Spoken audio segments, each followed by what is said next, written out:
Hi there. Welcome to New Tracks Modeling. New Tracks is an exciting new digital opportunity to obtain mentoring to help you improve your modeling. You will meet talented modelers and manufacturers from all over the world who share their model building skills and artistic advice. Improve your modeling and increase the confidence in your modeling efforts. Share your building efforts with fellow modelers and have some fun doing it. The shows are live on Zoom and YouTube, so be sure to join in and ask your questions. Now here is New Tracks founder and your host, Jim Kello, NMRA. Well, welcome. Thank you so much for coming this evening. We really do appreciate you taking the time to join us tonight. This is the show where mentors help model. So if you have a question or you have anything that you'd like to discuss, this is where you can probably find an answer to your problem. Before we start the show, I'd like to introduce Father Ron Walters with our evening prayer. Father Ron. Creator of the world, as modelers and makers, we recognize the intricacy and the beauty of our world. We thank you for the vision and the artistry you have given us. Continue to bless us with your creative spirit. Amen. Father Ron, thank you so much for doing this for our show, as well as all the other help that you provide us. Now I'd like to talk a little bit about the new show that we started on Thursday evening called Modeling Lifestyle. We have one coming up that I really am impressed with, and I think that if you can watch it, I think that you'll really enjoy it. We're going to be talking to Tom York on November the 3rd, and Tom and three of his friends are going to be there with me, and we're going to talk about his career and what he's accomplished for our hobby. So I hope that you can really spend some time and see this. It's only available on YouTube, but it'll be live on YouTube, and you can ask questions through the chat on our YouTube channel, New Tracks Modeling.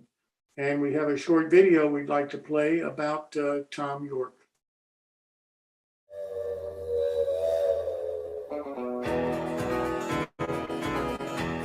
Join the modeling lifestyle at 7 p.m. Eastern Time on November 3rd, where we will feature the modeling lifestyle of Tom York. Tom is a legendary modeler, custom builder, and a renowned manufacturer of craftsman kits.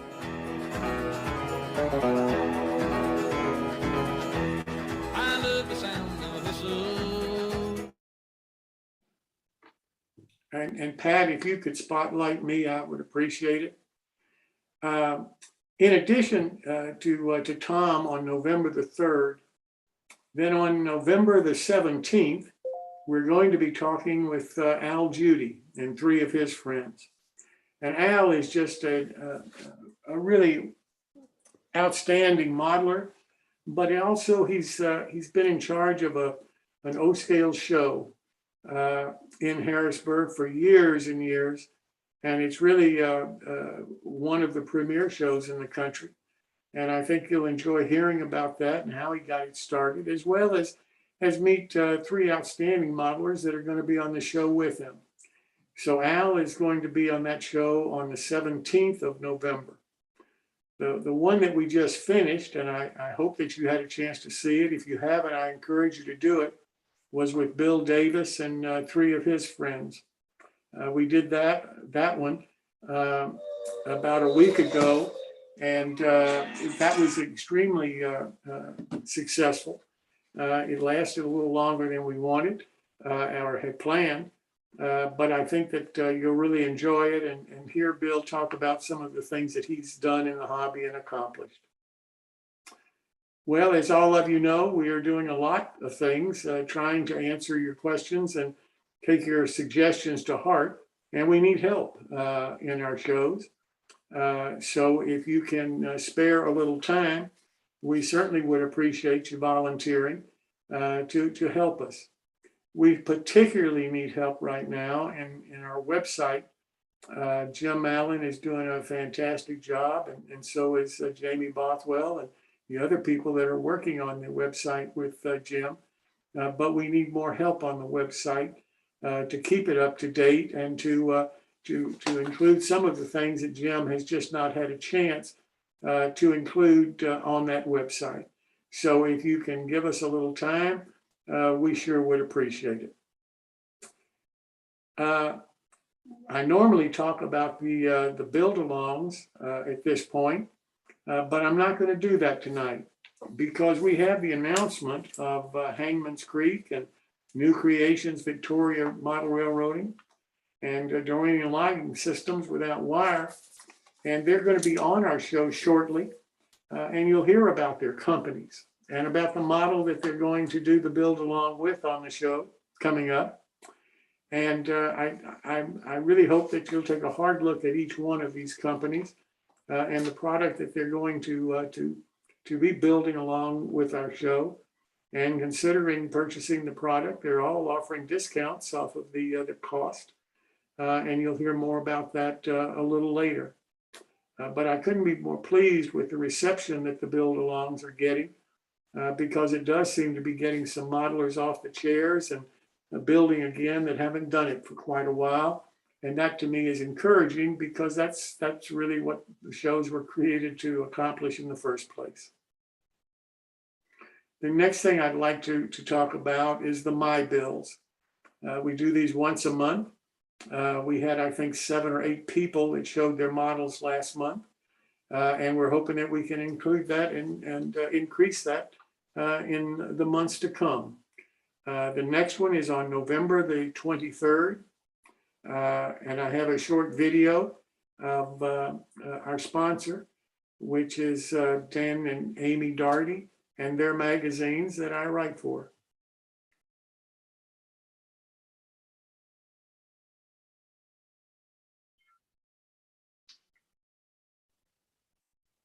And while Pat's arranging for that video to be shown, let me introduce Chris Corse, who is the host for these segments. Chris, you want to talk about the My Bill a little bit?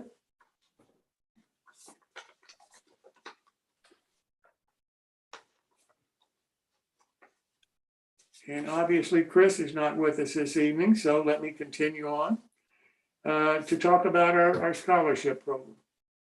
As you've heard me talk about for the last couple of weeks, it's that new. We just started it.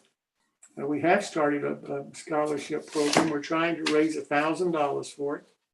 We've established a Patreon account, New Tracks Modeling, as a way of having you contribute whatever you think is right for you to help us reach the goal of $1,000 for the one scholarship that we're trying to arrange to offer this year. This whole idea started when I found out about Walters offering their first scholarship. I think it was 2 years ago or last year. I can't remember which. I think 2 years ago. And I was so impressed with that because I think that is so vitally important for the young model railroaders to be able to get some help for us for college. It's so expensive these days. And I'd like to see the modeling community have a way to contribute and participate in offering those scholarships. Like I say, Walters is the only company that I know that's doing it right now. You'll hear about a local club that is doing it. They're doing it for a couple of counties in their state and maybe statewide for this coming year. They started it last year, kind of based, I think, somewhat on Walter's format. And ours, you know, we want to follow suit. You know, we like the idea of modelers continuing their education. We like the idea of young model railroaders getting a helping hand from us, I guess, older, more experienced modelers. And this is one way that we can do it and be a part of it for the next generation of modelers coming along.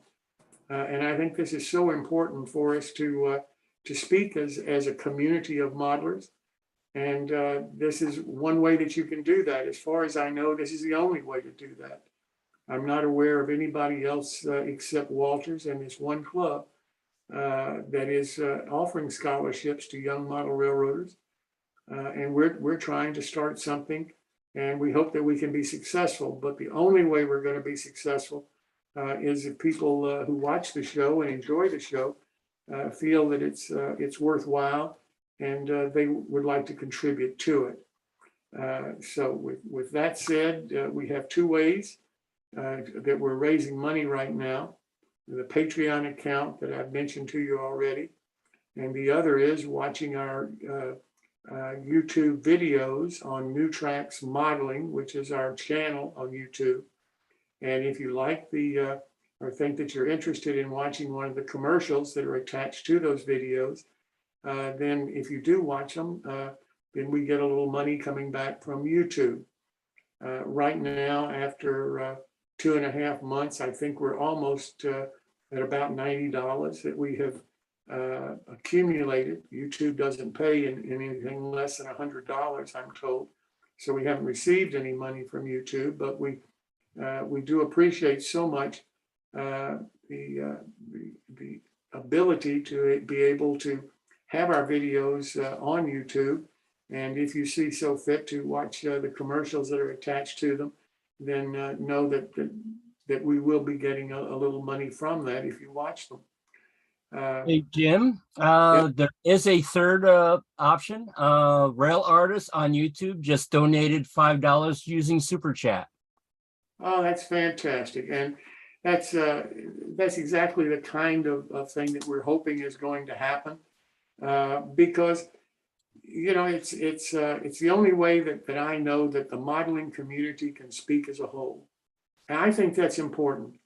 I think it's important for the modeling community to talk to the hobby shop owners. That's why we're trying to do that segment on our shows.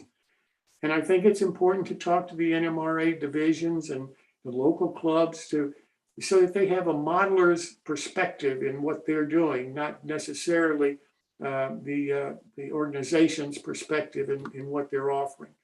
I think the modeler's perspective is critical right now. Because we're seeing the loss of hobby shops. We're seeing the loss of some of the manufacturers in the hobby. Some distributors are not carrying the products that they used to carry. And the modeler of today is not building as much as he was in the past. So the hobby is changing drastically.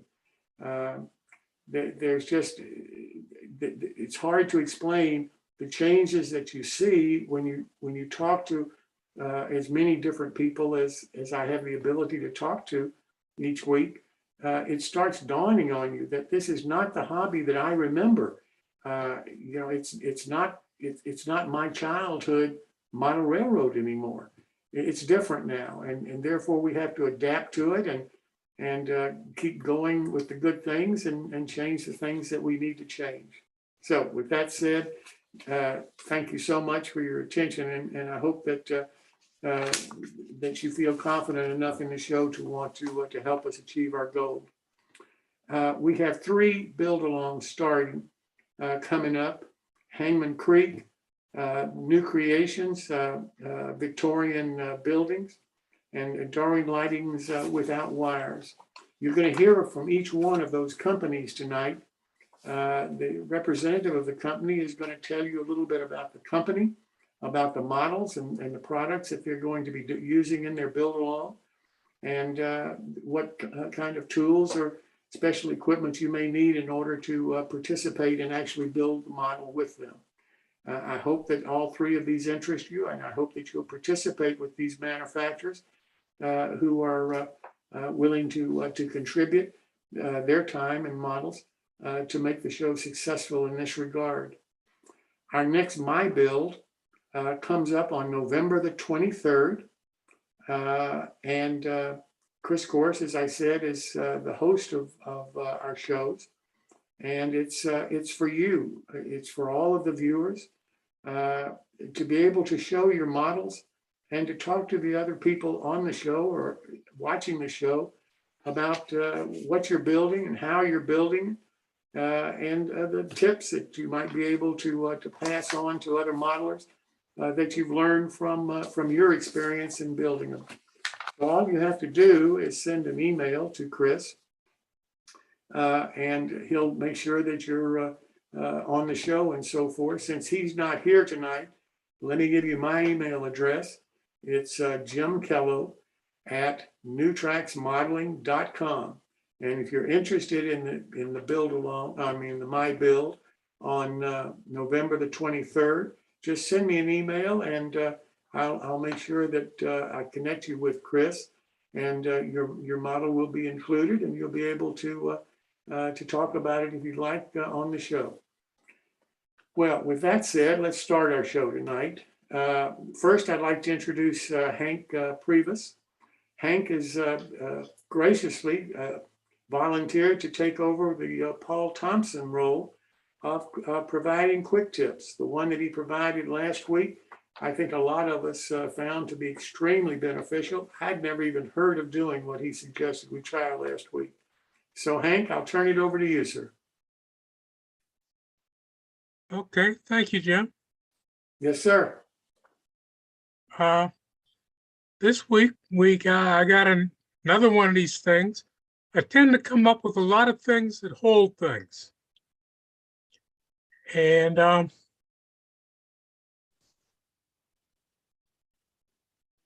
let me see if I can get this up here.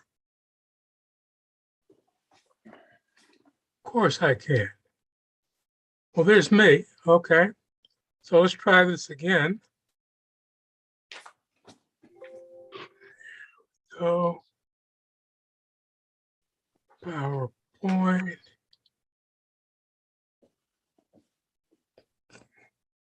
Are we sharing now?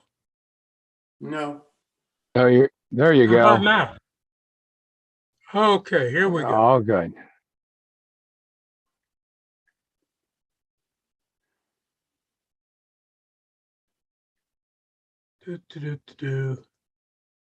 Okay, there we are. Now, this is a very simple thing. I came about this because I was tired of spray painting my fingers when I was trying to spray paint the frames for the trucks on my wheels. So I took some wire. I also took, this is just old electrical wire, old 14 gauge. I also made some of these out of clothes hanger wire. The clothes hanger wire is straight and stiff. These give you a little bit more flexibility. Okay, and all it consists of some clips, the wires, and a block of wood. So let me move on. First thing you do is put the wire clip on the end of the wire. I use a clamp. You could either solder it, or I think on this one, see there's a screw there where you could actually kind of screw it in. I clamp it because I've always clamped it. So that's the way I did it. Move on to the next slide. Now, next thing I did is I took a block of wood. Now I used 2x4 because I started off using a piece of 2x2. And when I put them in, it wasn't steady enough. It would tend to fall over.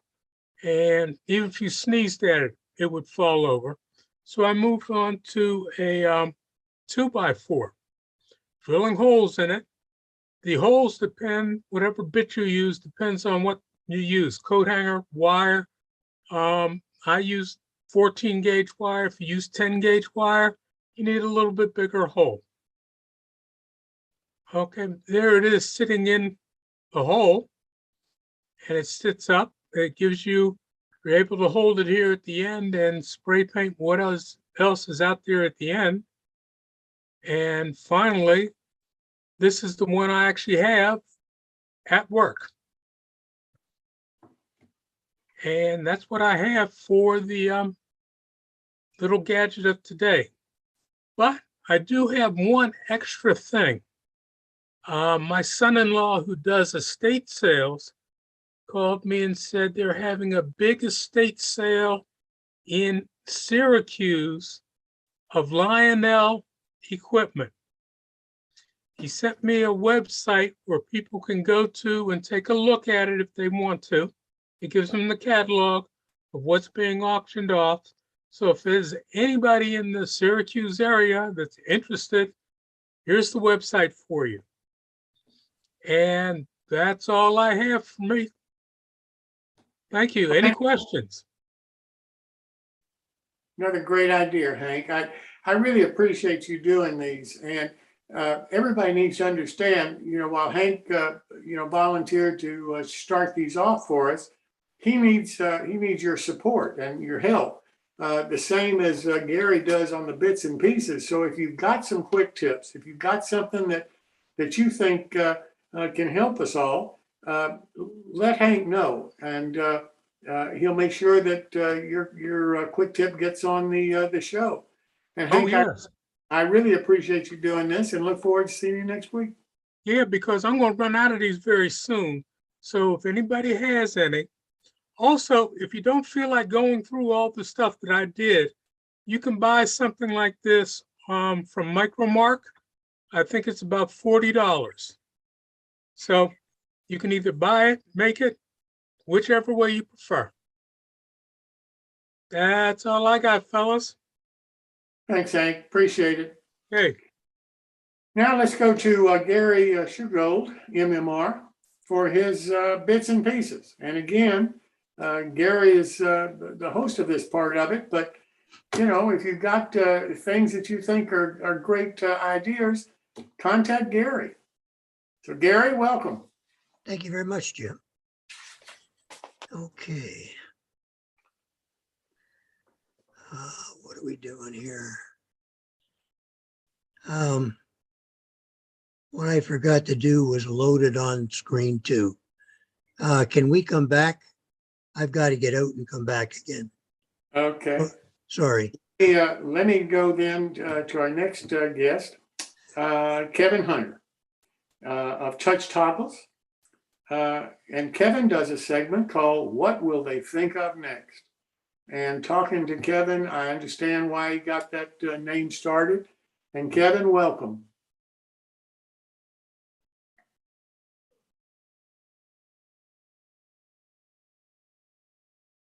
Is Kevin not with us this evening, or? I guess not. Okay.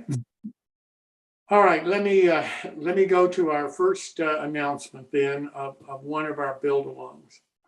And this one is Jess Dozier of Hangman Creek's dioramas. This is the first diorama build-along that we've done.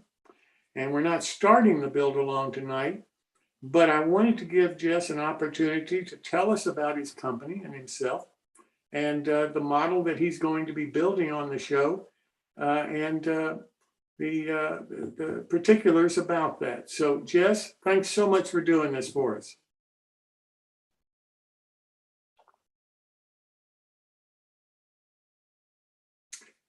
Jess is You're on mute, Jess.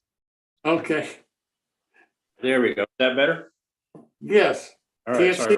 Can't see you though. Do you have Yep. your camera on? So yeah, you can see me, right? I cannot. I've got my video going. I can see myself in the screen. So Pat, can you? He is not pinned. Pat, you have to spotlight him.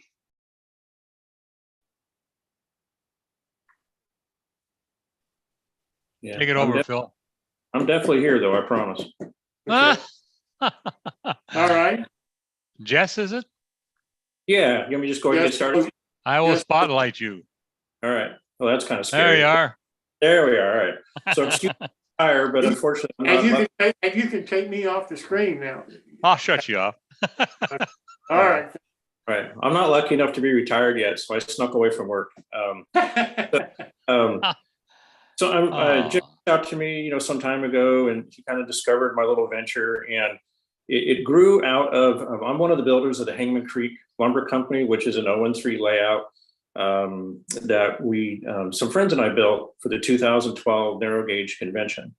And we were always kind of shocked, but it sort of gathered a following, which we were kind of like a little taken aback by. And I had some folks kind of say, hey, where'd you get that? Or, what kit is that? And I said, well, we built it. It was scratch built.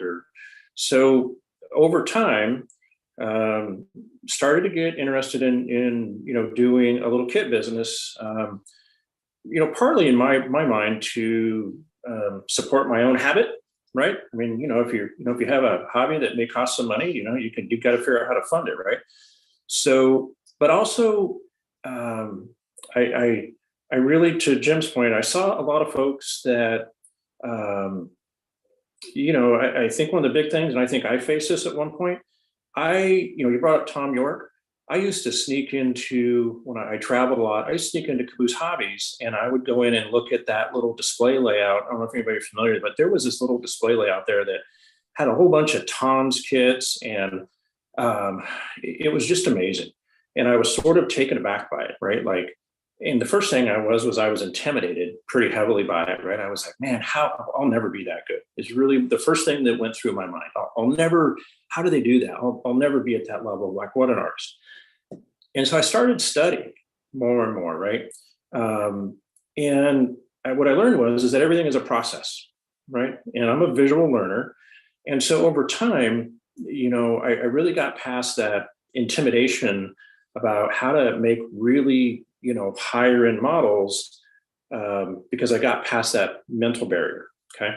So when I started to contemplate a kit business, I wanted it to be a little bit different, right? There's a lot of laser cut stuff out there, and it's great and it's amazing, but I just wanted to do something different, right? I mean, we're all trying to find our little niche here in the hobby. And I know a lot of folks don't have room for layouts. That's reality, right? It's an investment, right? It's tough. So I wanted to bring something to market that covered a couple things. You could build something, it'd be 100% complete. You wouldn't have to go out and get a whole bunch of other stuff to finish it, right? So the idea, and a good friend of mine is Keith Wiseman. Spent a lot of time talking to Keith, and he helped me a great deal mentoring, just kind of, helping me with some stuff. And so I decided to say, okay, let's make a diorama kit, line, and let's offer everything you need except for the paint and glue, right? And I also, if you go to my website, hangmancreekdiorama.com, I also sell the kits separately as sub kits, right? So, and one thing, when I used to open those boxes, the first thing I hated was those folded up instructions that didn't have any pictures, right? I'm real visual, so it made me crazy, right? Because I'm like, roadblock number one. I got all this writing, but I'm a person who personally is visual. Like if I can see it, I have a much better chance of making it come out that way. And, talking to a lot of folks, and yeah, exactly. No paint. Sorry. I'm, got to keep the cost down somewhere. But the idea being is that I wanted to make sure I had really, really good instructions, very visual, very step-by-step, very process-based, so that, you can go from point A, to point B to point Z, just as a process, and you see it visually, you see the steps, and it takes, in my mind, it takes out some of the intimidation. Now, people, compliment me sometimes on being artists. That's a little embarrassing, and I appreciate it, but I'm very process-based, and I've studied a ton. I've read a lot on Sierra West forums, Railroad Line forums. I read Tom York's instructions 150 times about how to, paint plaster and make wood, resin and all these things. And so I really believe in process-based modeling. So I wanted to produce a kit line that a lot of the hard work was done for you. So I make patterns, most of them are in resin, but I do strip wood and hydrocal. But I pre-distress them so that you can actually get to building, and you don't have to maybe, grain 10,000 pieces of strip wood, because that makes me crazy, right? This kit was the first one I released, and it's a smaller kit. It's a log boat. It's a scene right off of the Hangman Creek Lumber Company for the most part, the log boat. But it has everything from hydrocal to strip wood to resin to the scenery. I even include the gel medium and even a specially blended secret mixture of tile, grout, and other things that represent dirt. So I supply all that. I even supply the base in this kit. In my future kits, the bases, they've gotten bigger, so I haven't supplied a base. But the idea being is that you have something you can complete. And, again, real step by step, I don't take myself seriously ever, right? Like, the hobby for me is my stress relief. It's, it's that thing that I look forward to doing that, that I don't have to do for anybody else, right? It's outlasted, a lot of stuff in my life, wives, all sorts of stuff, right? The hobby it's yours, right? So it's fun to share. I encourage you to go to the website. There's a ton of pics. My instruction manuals, for instance, they'll have a couple hundred pictures in them at a minimum. They're all color, and very, very step by step. And, I just invite you to do the build along with me. The lumber company kit is, it's pretty fun. The shade is not included, but everything else is, except for the paint and glue. And I don't use overly expensive products for the most part. I go to Michael's and use, for the most part, acrylics and some pigment chalks and I do like what we call texture modeling, right? Which means trying to add layers to things to make them look as real as possible. But all that is process-based.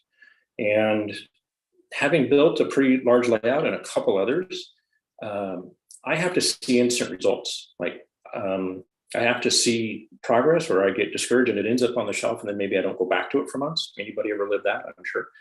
So I've developed or maybe emulated some things that are done very, very quickly so that you get cool results without having to be Picasso, right? So, I'll share those techniques with you. They're sort of an amalgamation of things I've learned from other people. There's nothing that I do really that, I don't think at some points, oh yeah, I heard about that. I saw that. I'm sort of a blend of the things I've learned. But the big thing is just to, share something that's fun to build, it's attainable. And then you have this, cool little, 1 foot by 1 foot deal that you can display at the end of the day. And, hopefully the level that you just kind of go, wow, you can, it's, to me, I want to help modelers get past that intimidation because that's what I had to do. So that's the big thing for me is to, there was a time when I looked at stuff and I was like, man, there's no way I'll ever be able to do that. And, once you get past that and you learn some techniques, you can do a lot. So it's just that part's fun to share. So hope, encourage everyone to be part of the build. And there's a code. It's the Lame Deer Milled Diorama Kit. It's got multiple mediums, so it's a fun kit. And it's hangmancreekdiorama.com. And when you go to the checkout, once you actually get to the checkout, there's a promo code and it's all caps and it's build along, all one word, and that'll cut it down by 50%. Because again, this one, I really wanted to give a good discount. I know it's probably maybe a little bigger build than what a lot of folks are used to doing. And so I wanted to, try to encourage folks to, jump into something that has, scenery and multiple media. But it's a fun kit. So, and not a hard build technically at all by any means. It's really a lot of different techniques and processes that I think are fun to share and fun to learn. So that's it. Any questions at all?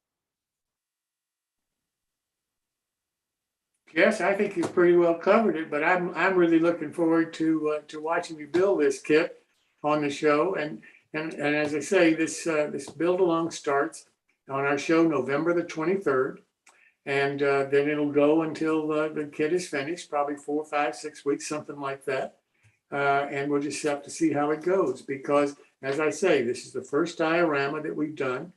But I know a lot of modelers are building dioramas because they don't have space or they don't have the time or they don't have the financing to go in with a full-fledged model railroad maybe right now.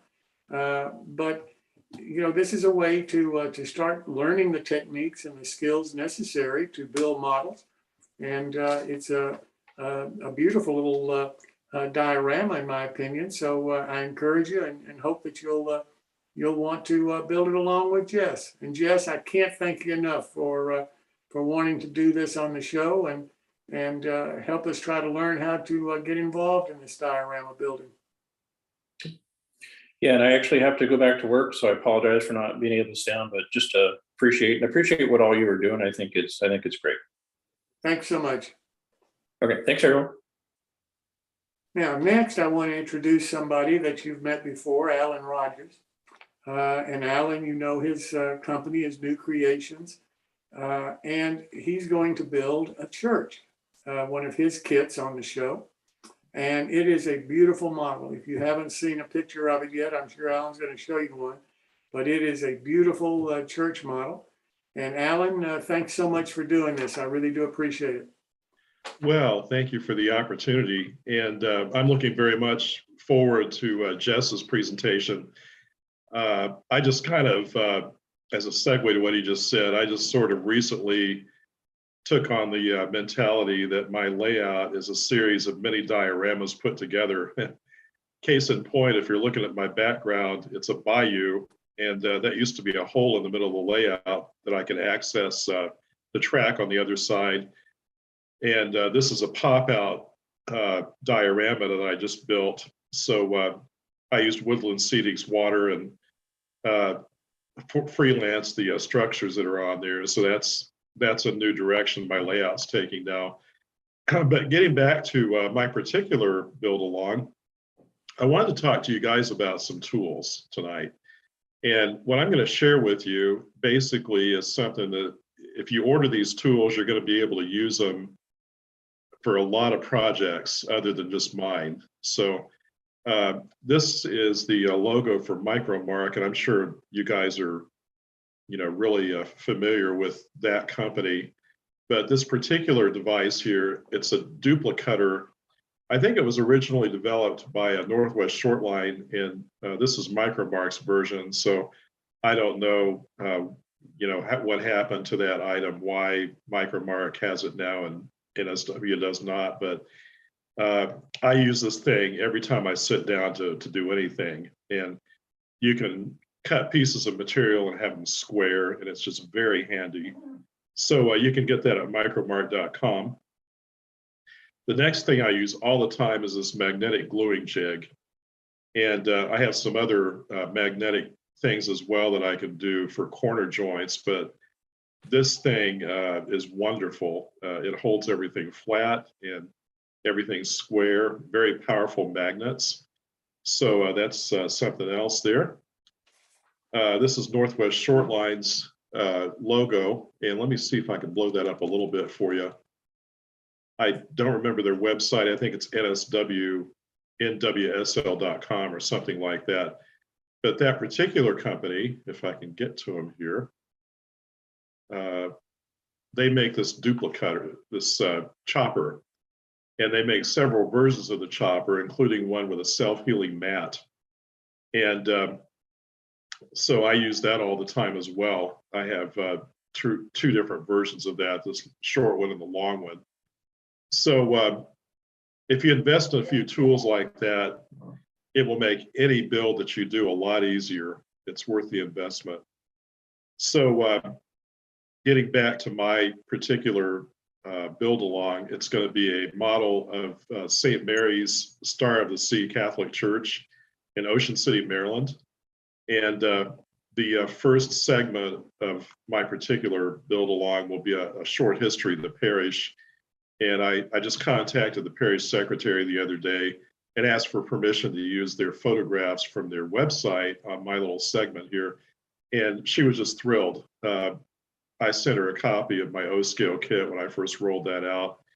So that little parish is very active, and you'll see when I do my little presentation. There's another parish up the road from them, just a few miles, and it's this little strip of land way over on the east side of Maryland. I know Greg knows about that neck of the woods, and so does Chris.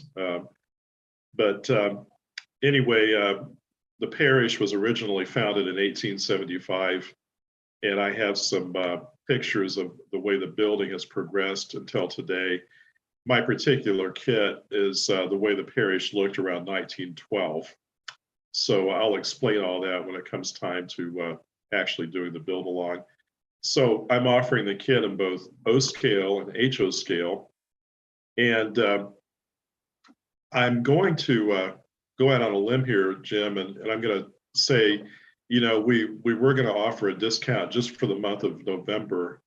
I'm going to go ahead and put that up on my website to go from the 1st of November until January the 1st. So you'll get an opportunity to get 25% off our regular prices on those kits.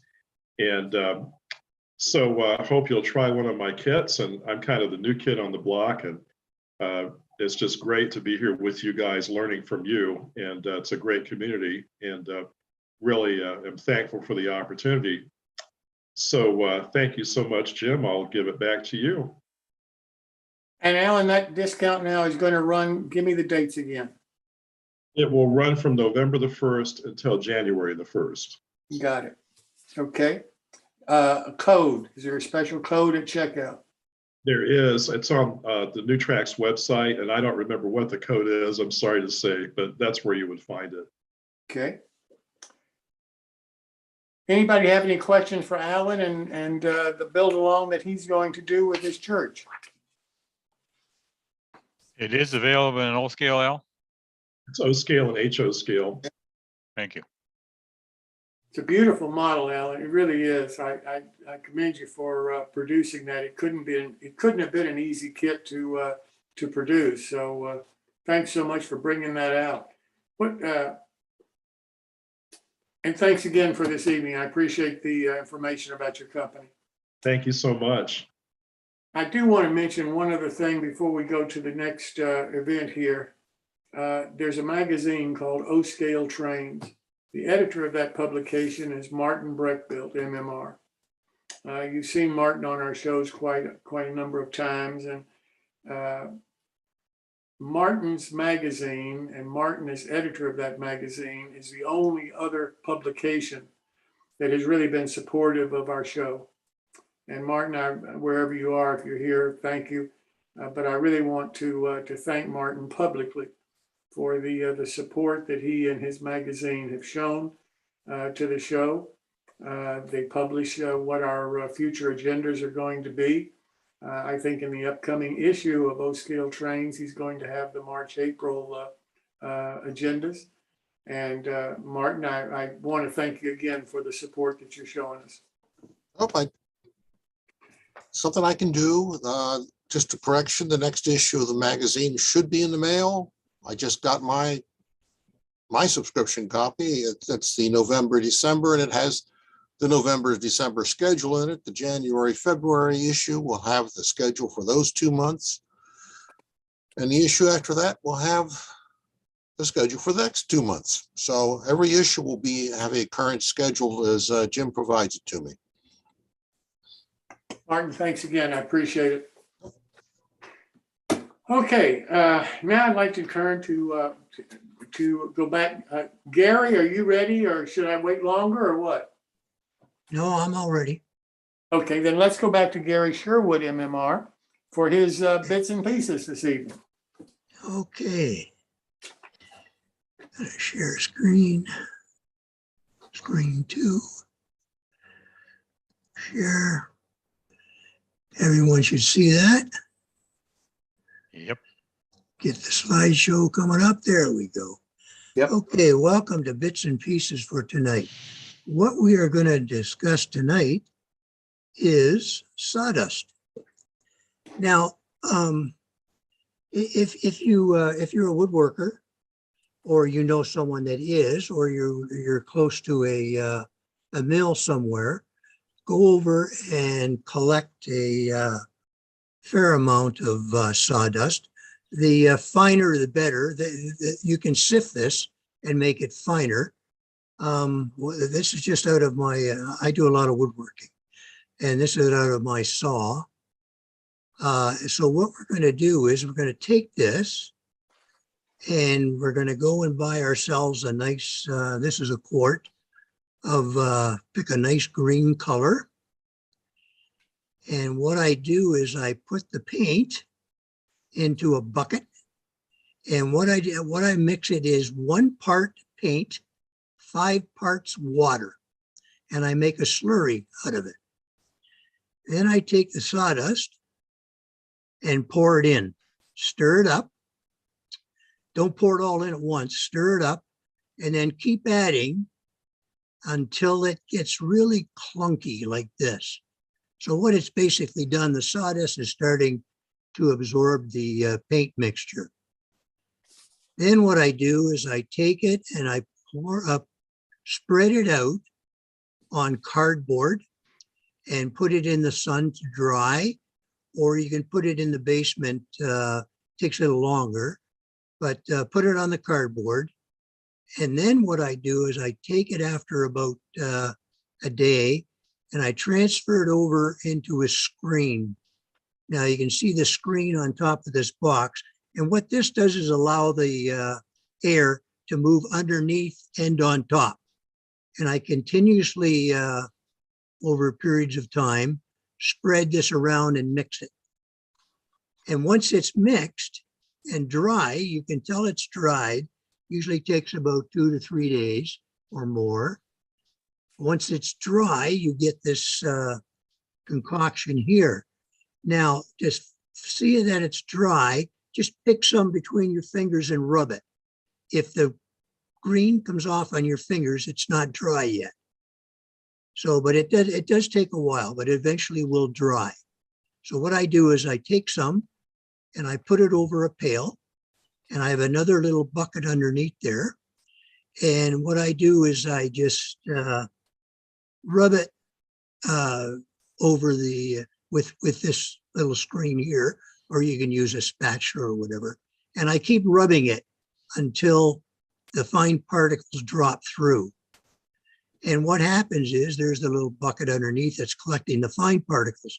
I keep doing this till I've gone through the whole thing. And what you'll get is 2 or 3 different grades of material that can be used as grass texture. As you can see here, here's my little containers I saved. These are herb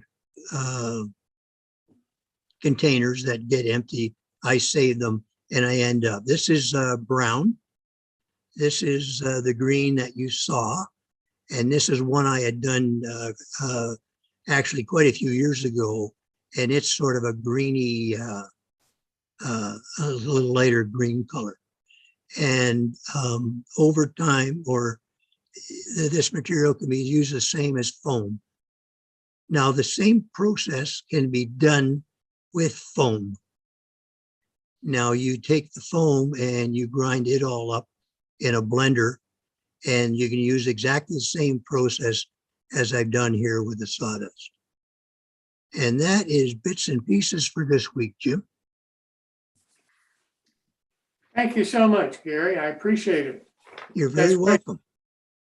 And as I say, if anybody has any ideas for bits and pieces, please contact Gary so that we don't run out of these, because I think these are valuable ideas for all of us to consider. So Gary, thanks again.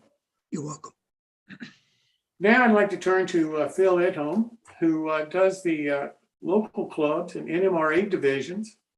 We have a short video about the NMRA, which is the sponsor for this segment of our show, that I'd like to run if we can. Pat? Yes.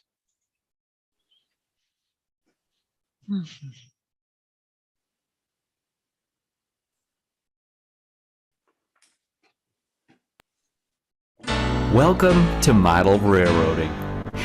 And as much fun as model railroading already is, there is one way you can make it even more fun and get even more out of it. And that's by becoming a member of the National Model Railroad Association, the world's largest model railroading organization. The NMRA is devoted to the development, promotion, and enjoyment of the hobby. The NMRA is 18 worldwide regions, which include North America, Australia and New Zealand, Britain, and Europe.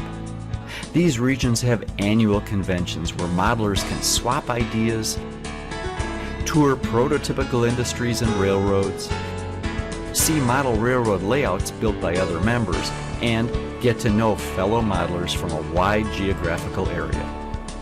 And on a more local level, the NMRA has over 150 local divisions all across North America.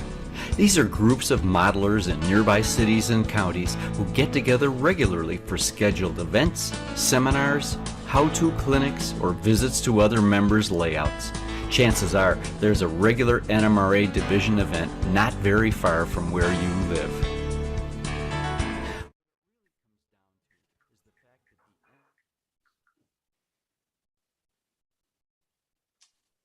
Phil, are you ready to? I certainly am.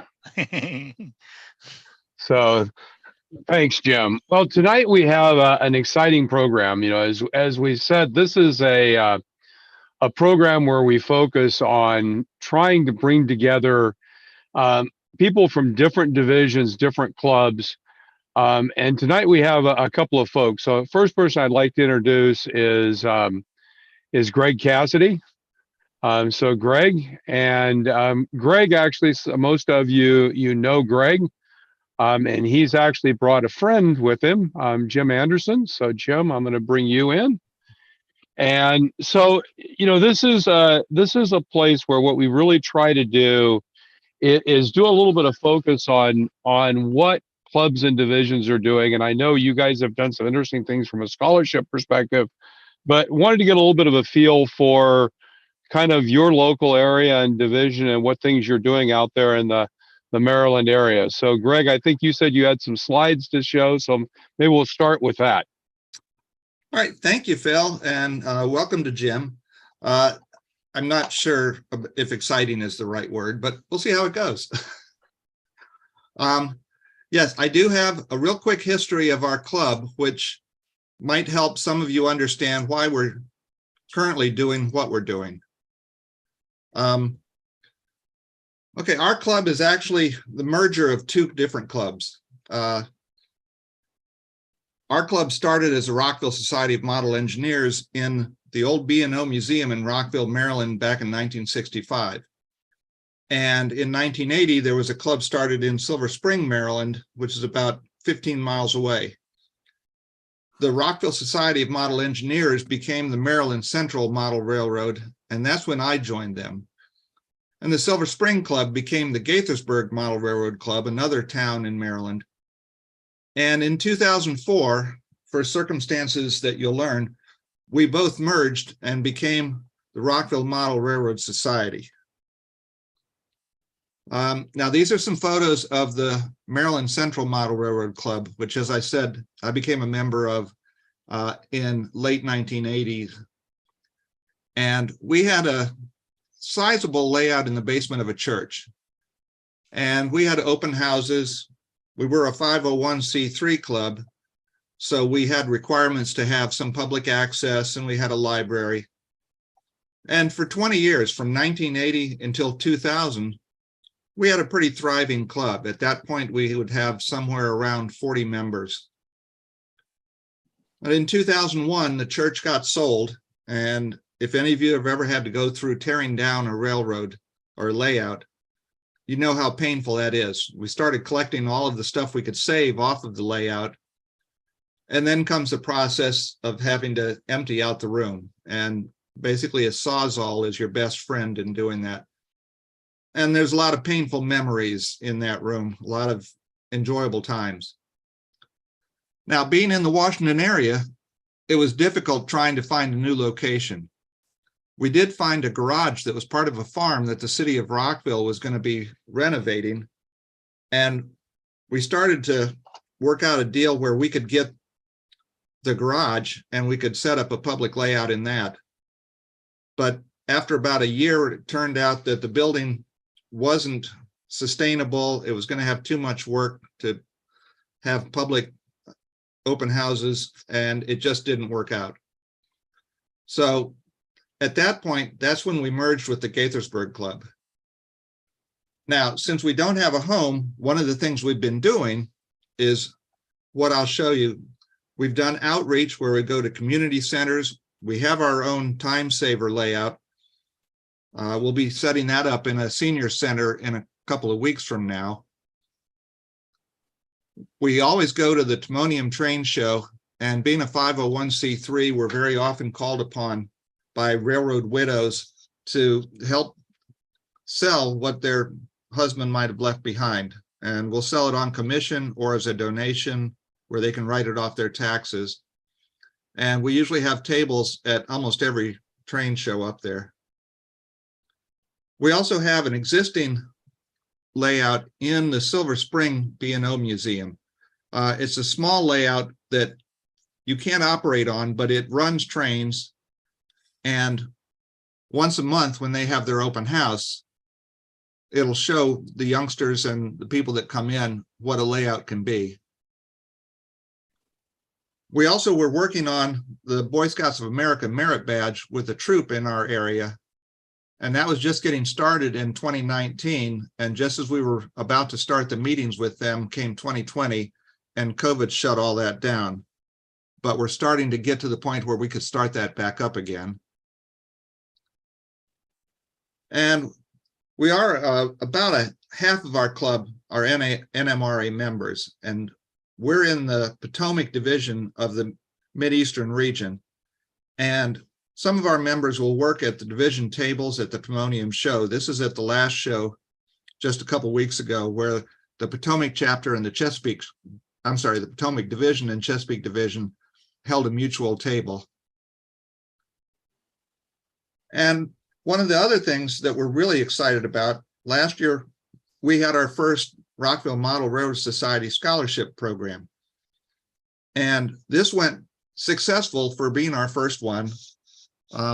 Jim Anderson, who you'll see in a moment, was the driving force behind getting this to the school system. He worked with the counselors, he worked with the Montgomery County Education Association, and we awarded our scholarship this spring, and we plan to do it again this year.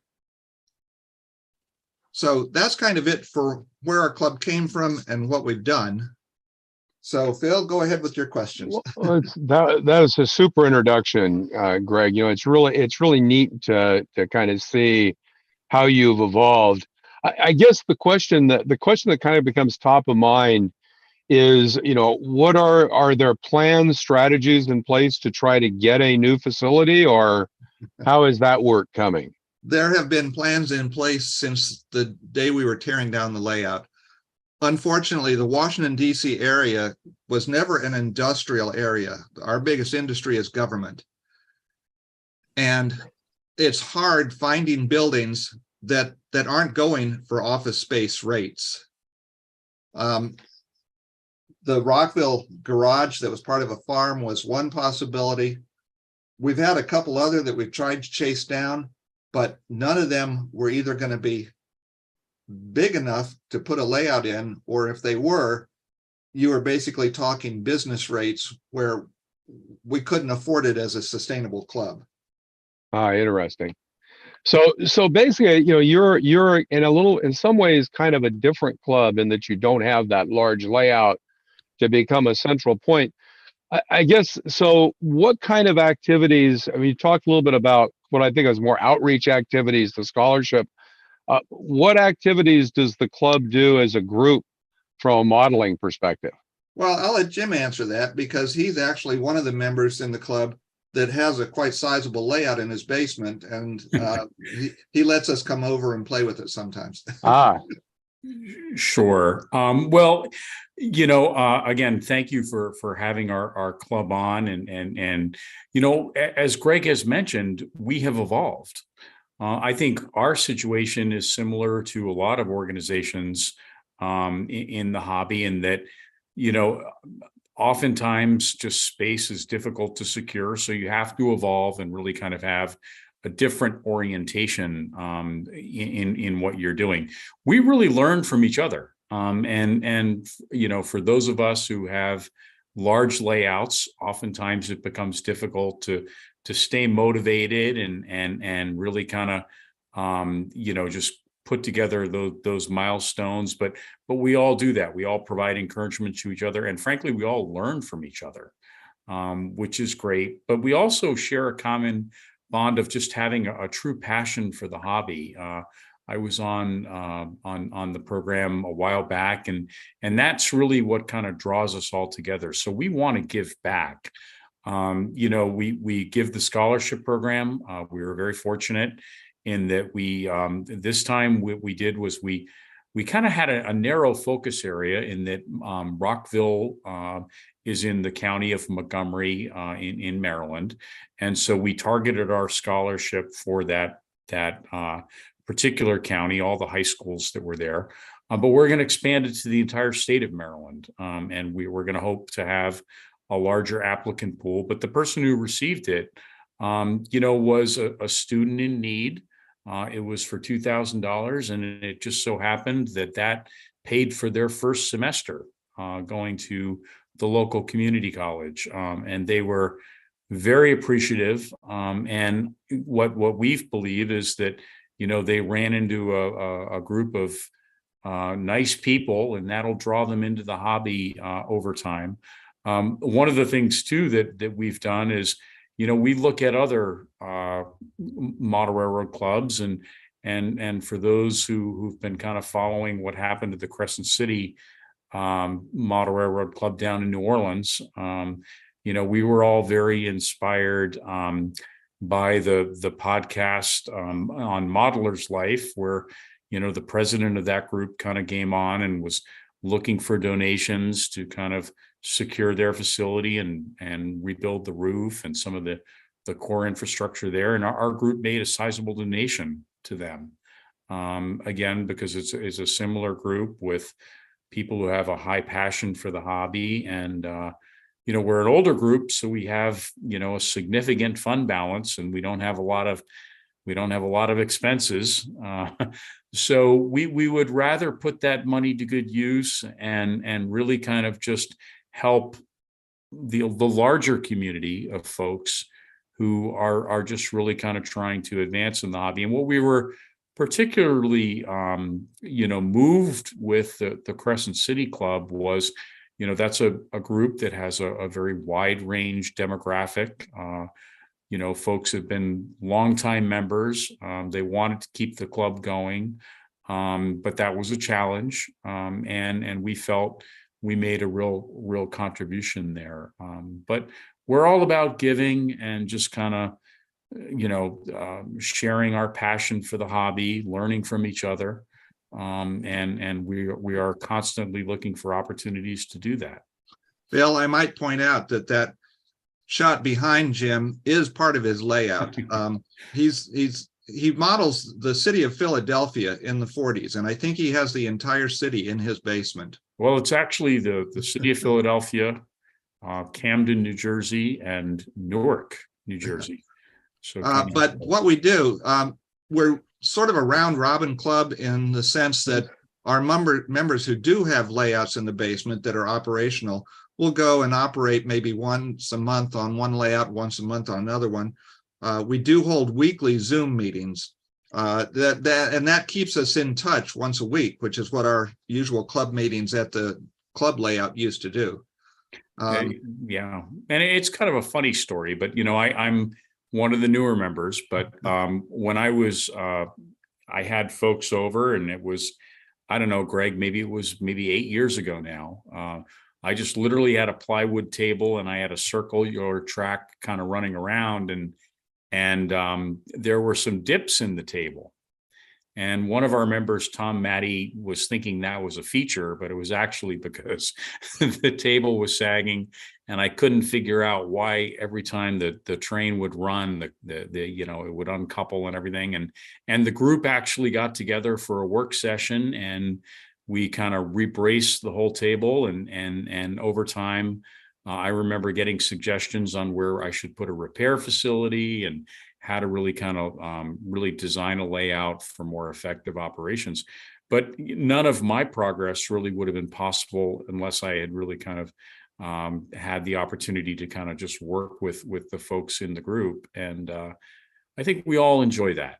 And everyone has their own specialty, and we all come together, and it just makes it enjoyable for all. So that's interesting, because it sounded like kind of becoming a bit more of a round robin. So were you getting together more than monthly before the pandemic, or has Zoom kind of changed the nature of how you get together? it did in a sense. We would get together more often. We would go to one member's house, and if he didn't have a layout, we'd just watch videos. Right. Something like that. Obviously, the first few years after the club layout went away, we'd all get together and talk about, well, we need to look for a new location in this area, a new location in that area. And as time went on, we started realizing that it was going to be more and more difficult to find locations. So we just started becoming as much a social club about trains and model railroading as a model railroading club. But we were still able to get together for extracurricular activities, to go and ride the Western Maryland Scenic Railroad, or go do a couple layout tours when Mainline Hobbies, which is our local hobby shop, would have their open house, and they'd have a bunch of tours. So we were able to get together. And then, yeah, when COVID came along, we real quickly adapted to Zoom so we could still stay in touch. And if anything, that kind of increased our activity as a club, in that we were able to get a few more people coming on the Zoom meetings with us that may not have been able to meet in person. Martin is one of those cases. Yeah, and Greg, I would actually say that COVID, to a certain extent, was a boost for the club, because what we do is we meet every Tuesday, and these are kind of like work sessions. So we'll all kind of put our computers next to our work tables, and we'll actually be working on a project as we're all talking with each other. And you know, for me, I mean, my thing is I try to put in half hour every day to make incremental progress. But boy, it's a lot more enjoyable when you can just talk with others as you're working on a project.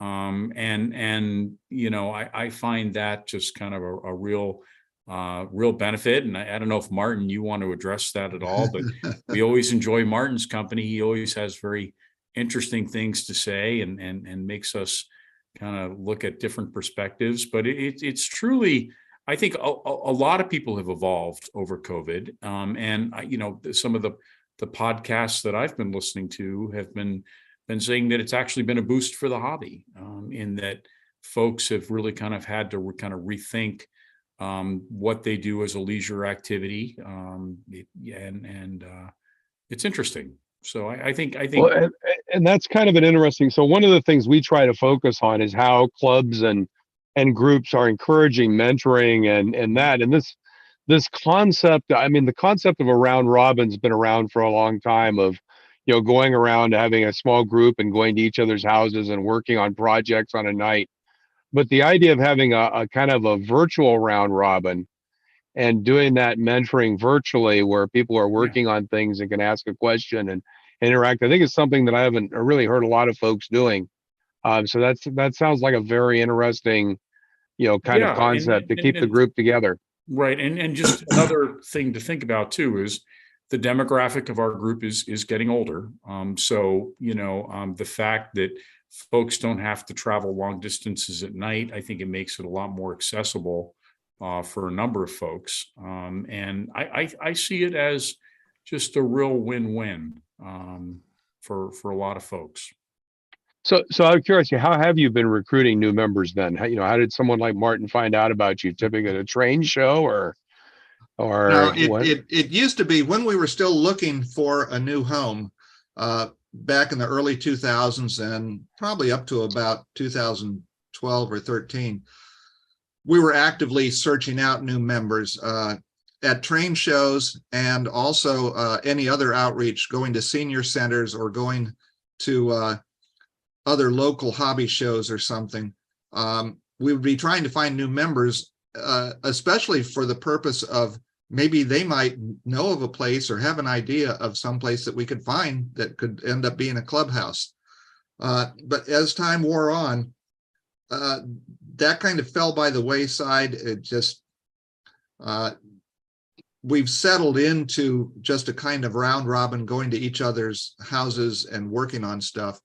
But I think Zoom has increased the ability to reach out to people, because I know of a few people that I've said, well, just join us on this Tuesday night. You'll get to see a little bit about what we're about.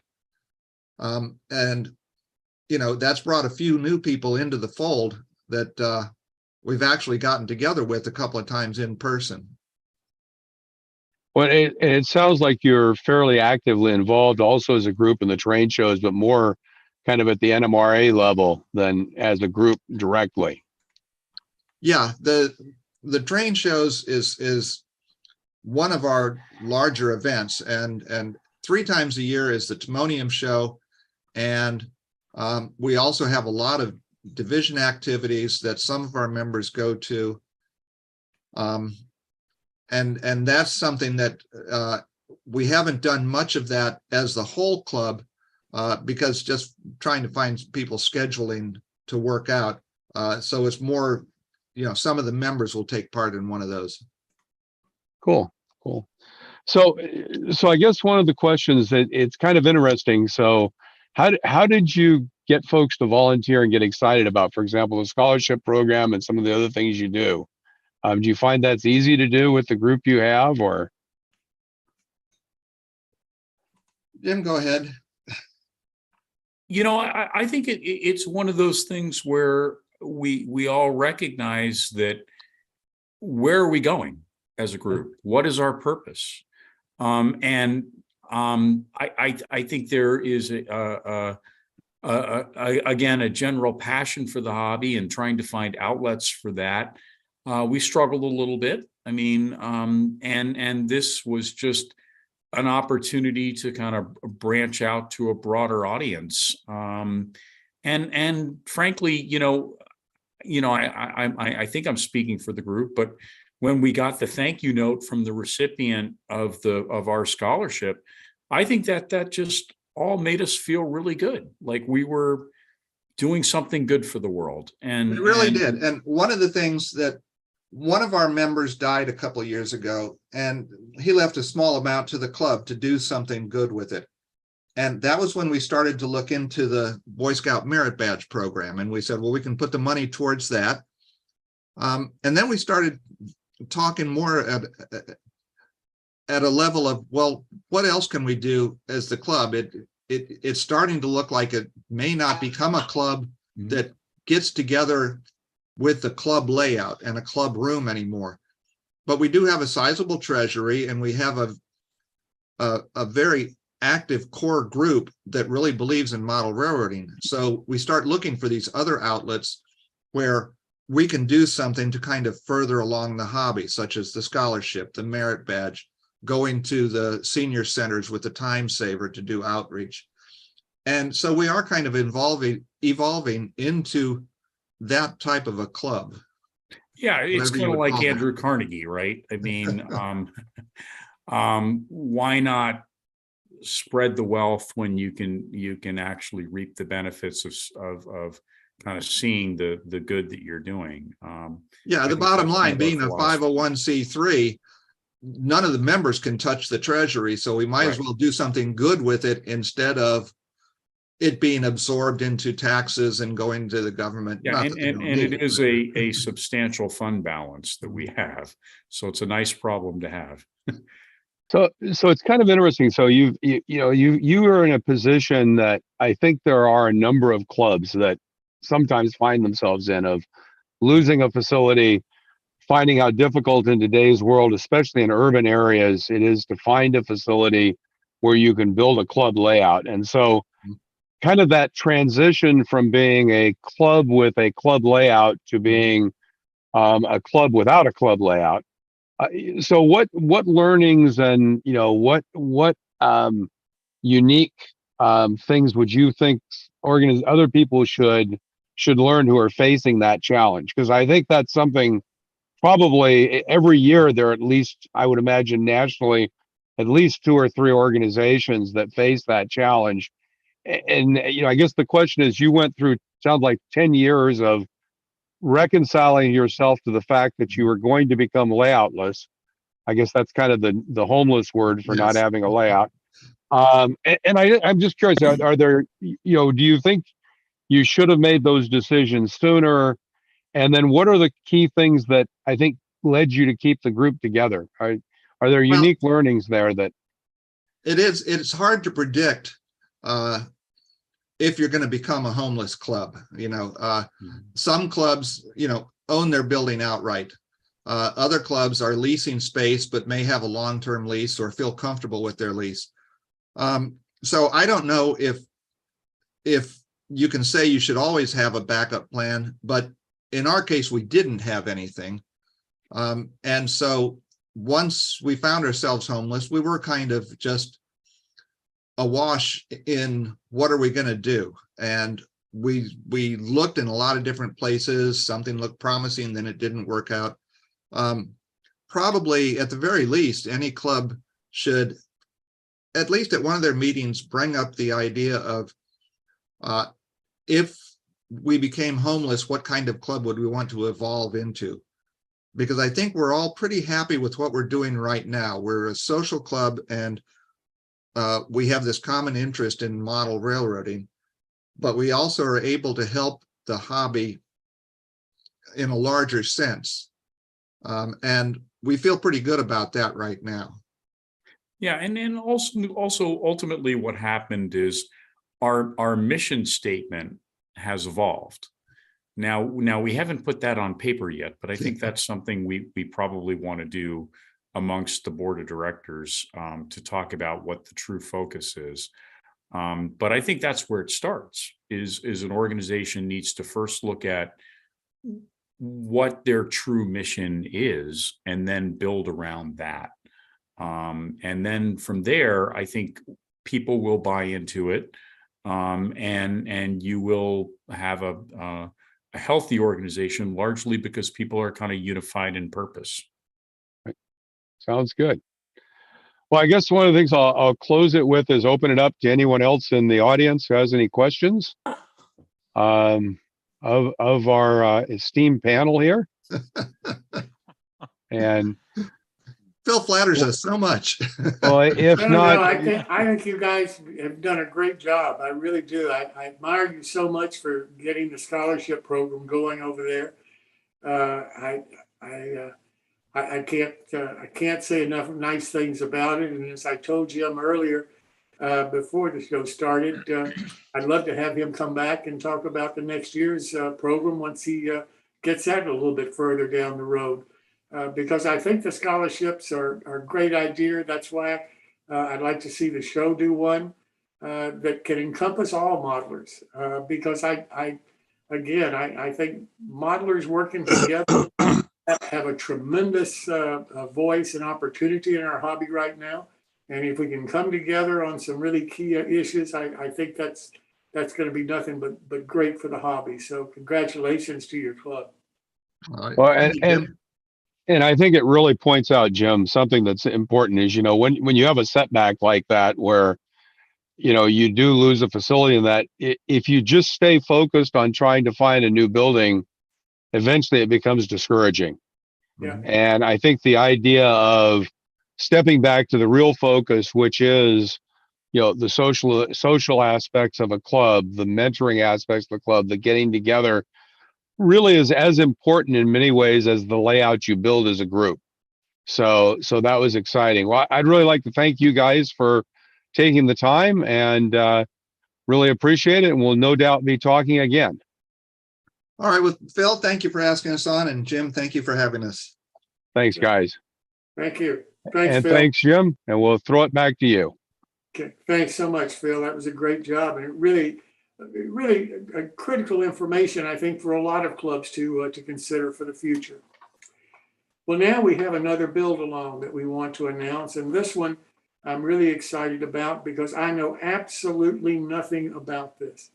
Lighting is something that I have, I use the old ways, it's just plug a light bug in. If it comes through the windows, then I've lit the building kind of thing. That's my sophistication at this point with lighting.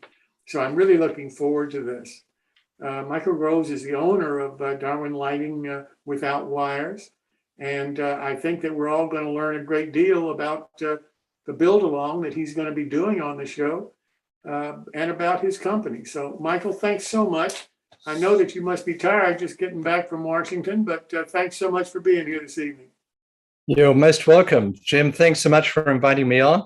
I've got a presentation which I'll run through fairly quickly, which will give you a whole lot of information. I do recognize a couple of names up here, so that's great, especially Earl Hackett. Good to see you. So, Jim, how would you like me just to proceed with just get straight into this presentation and away we go? Yes, sir. And the floor is yours, sir. We'd like to hear about your company and about the products, because like I say, I know one way of doing it, and that's straight DC and plug in a light bulb on the inside of the model and hope it shines through the windows. Okay. So what I need to do is I'm going to do a screen share, and hopefully I'm going to get this right, where I'm going to actually play this. Okay, and I'm actually in the wrong slide, so that's great. I've got myself way down into the middle. Okay, can everybody see that? Yes. Yes. Okay, then we're on. Boy, I can't believe it. First time up. Okay, so I'm Dr. Michael Groves. I've got this strange accent because I come from both England and then down under. That's where I did all my studies, though, as my science studies and physics. But I want to give you a little bit of background as to how on earth did I get into this situation of running a company with my grandchildren. So here we go. So, there's my wife at one of our shows with our drive-in lighting system. But brief history for me was at age 11, I started doing a lot of model railroading. My father bought me different components from my grandfather in England. And then at age 13, I stopped. I moved to Australia. And at that time, I found there were other things of great interest to young boys. And but at age 31, after I'd been married and my son was 7 years old, my wife gave him a train set and said, "Here, Michael, it's time for you to start working on your layout." So at age 55, though, I sawed that into pieces. And you're going to see what I did with it. So there it is out on my driveway with the sawzall there. I couldn't find a machete to chop it up. So there it is. Not a good way to chop up your layout. And it plays devil with your wiring, by the way. And that became part of the problem. So, and that's my son there who'd been working on the layout and helped me dismantle it. He'd done all of the layout of the, all the trestle work and all that sort of stuff. He's a very particular, he's an engineer, by the way. So, what I learned, though, from that exercise was that joining sections is a pain, and you already know most of that. And the other thing I learned that was rewiring was an absolute headache. So what happened was I'd had my layout in my basement for 2 years. All the labels fell off my wires, and I decided, what am I going to do? So that's when I started rethinking everything. So I'd got grain of wheat bulbs in. In fact, that's a cold tipple that my son made. It's using grain of wheat bulb. I really, if ever, turn it on. You know why, of course, because if you turn it on and it goes out, well, what am I going to do? I'm never going to repair that thing. So I sort of, just leave it there. But grain of wheat bulbs, as you're very familiar with, it's very small, very bright, very nice, difficult, horribly difficult to solder, those tiny wires, lots of wiring associated with them, and just almost impossible to replace. So you then get to LEDs. So I'm looking at LEDs and I'm going, okay, maybe this is what I should do. But you've learned that LEDs have a cathode and anode. So instead of just being a wire them up, you've got to determine which wire you're going to use on which side. In other words, the positive has to be on the anode side, negative on the cathode side. And you've got to add resistors, otherwise you blow the whole thing up. So I go to Evan Designs, and you see his lights, brilliant, lots of those. And I thought, maybe this is a way to go. And then I saw this picture and I went, no, we're not doing that. Because if I put 100 lights in a small area, which is what I've done on my layout right behind me, I'm going to end up with huge, massive wires. So I decided that was not going to be where I'm going to go. In fact, what you really want to always be careful of is this wiring spaghetti syndrome. It occurs to all of us in model railroading. So just don't let that happen to you. In fact, somebody, Rick Wilkins, I was up at the Big E meeting in 2019. He said, look at this nice picture of my my display board here, my control board. But he said, now take a look at the back side of it. I went, that's quite a job, isn't it? So, so I then looked at the Just Plug system and I said, okay, now there's a beautiful way to do it because it removes all of the issues of the wiring. I don't have to solder wires. It has all the resistors put into those. Very, very nice system. But what I thought was, well, that's incredibly complex from the point of view of, I just got to buy lots of components. So instead of just having now lights and wires and soldering iron, I got all these components I'm going to use. And I just decided, okay, well, there you go. Those are all the components that you need to put on. In fact, I called Woodland Scenics, said, what would it take to light up my system? And they gave me a whole big litany of items that I needed to buy. And I thought, oh, well, that's not quite the way I really want to go. So in LEDs, inexpensive and long lasting, polarity and voltage is critical. The spaghetti wiring is a big challenge, but the Just Plug system is a solution. So why didn't I go with it? Well, number one, I found it a bit too expensive. Still lots of wires. The wires break easily. In fact, I didn't really know that at the time, but now I've got a lot of customers that tell me that the wires break very easily. And honestly, they've told me it also limits creativity because you just got to use the system as it is, and it just limits. So what I did was I said to myself, how about fiber optics? Why don't we give that a go, right? No wiring, easy to install, but how are you going to power them? So I had people come to me and they said, no, you can't do that. It won't work. Hold a minute. I'm a physicist. When you say that to a physicist, you're sunk, right? We'll put you on the moon if you want. So I decided I'm going to give it a go. So what I decided was I really wanted sort of a realism. I wanted reliability on a system. I wanted ease of installation, a cost-effective approach, and provides for integration, imagination. Now, mind you, this is just for me. I'm not commercializing anything. So this is back in around 2007 to 2008 is when I started on this. So here's my little gizmo that I put together. So what you see there, I'll see if I can't point to it. So can you see my pointer there? Yes. Okay, good. All right. So there's a whole bunch of fibers. I stuck them into a heat shrink piece of tubing. I grabbed a light, an LED from a car headlight. I stuck in a circuit for it to be able to drive it at such horrendous, like 1 amp. I then put a huge big heat sink on the back of it. And then I put a dirty great big fan on the back of it to get the heat out of that LED. And it worked. And I had that for almost 10 years and just lit up some of my buildings and so on. But then the next thing that happened was my grandson, I was now age 65, so I'm moving on in life. He's age 13, but he started working on stuff. And I realized he's going to be an engineer and that needs money. So I decided, all right, how about we try to commercialize this? So that's what we did. So we came up with our first product, which is the Dwarvin Lamplighter one. And all it is it's just a glorified box with a really high-powered LED in it, with optics in it as well, and electronics, and a dirty great big heat sink that allowed me to now take what I'd done on my layout to actually commercialize it. Sort of product, I came from the medical business. So what you can do is you can throw this on the floor and nothing's going to happen. Because medical business, we have to do that sort of thing. So, okay. So the idea is you just take the lamplighter, mount it underneath your layout, and you can run a fiber up into a building, or you can take a fiber attached to a lamp and run it down into that lamplighter box. So all in all, I say to people, should take about 30 seconds to light a building or to insert a street lamp. So let's see if this will actually work. So we'll take the fiber, we'll just insert this into the lamplighter.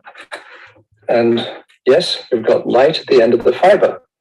But let's say I need to shorten it. All I need to do is I can just snip off the end of the fiber. No treatment necessary. I would drill a hole then underneath my layout. That's step number 2. Step number 3 is insert it into the building. Okay, so that's a sort of simple idea. Here's part of my layout, which is actually right behind me. And you probably noticed that I'm going to use, I've got the occasional Rolls Royce around the place. That was one of the cars I wanted when I was young, but I've grown a bit too old to bother about those things anymore. But one of the things that I discovered was that using fiber optic lighting provides you with pools of light. LED fibers actually provide you with a wash of light, which is useful in some situations, but fibers actually provide you with a pool of light. And I had a stage lighting director come up to me and he said, you know, that's much more prototypical because objects then move in and out of these pools of light, and it's much more dynamic. And that's the way he would set up his stage lighting. So I was kind of surprised with that. So that's part of what you're seeing there. So if you see these pools of light, you'll see there's nice dark areas in between.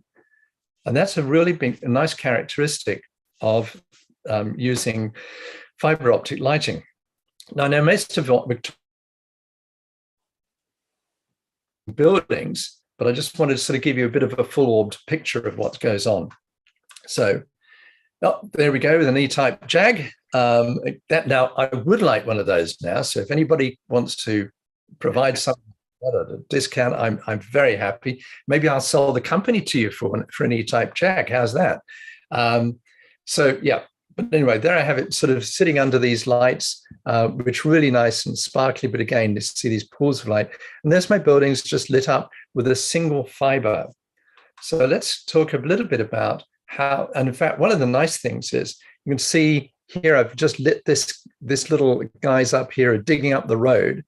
And if you don't have a light like this that provides a pool of light, you really don't see these characters because you just don't focus on them. So really, this provides a great way to focus. Oh, and there's, of course, a mini miner on the other side of the screen. So we've had a Jag, a mini miner, Rolls Royce. Oh, you'll be surprised at what else I have. One of my colleagues up the road, he's in narrow gauge. He just grabbed some of my stuff and went back to his shop and been in 2 hours. He sent me these pictures. I love the one of the guy looking in the dustbin, or the garbage bin, I should say, in this country, with the light shining on it. I've introduced you to some of my folks. That's Benjamin, my youngest grandson. He makes all those lamps. So there he is making a production of those. And one of the fun parts I did was, this is an English pub that I hand built out of my own mind, but what an English pub typically looks like, with a nice little beer garden out the front and so on. And I'll be describing a little bit more of how I actually lit that building. And you can actually see some fibers poked up into the tree there. So that kind of adds to a bit of the glow there. I actually have some under the umbrellas for lights as well. But underneath, when you look underneath, you actually see this fiber spaghetti, as somebody's described it. We actually see the fiber actually glows a little bit.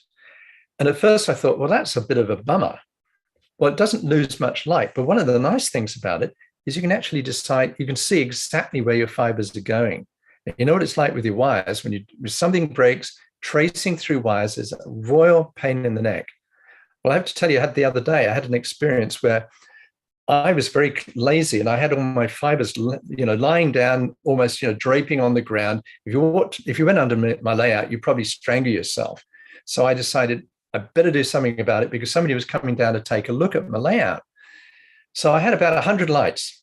It took me 2.5 hours to replace every fiber and redo the whole layout of that. 2.5 hours is all it took me.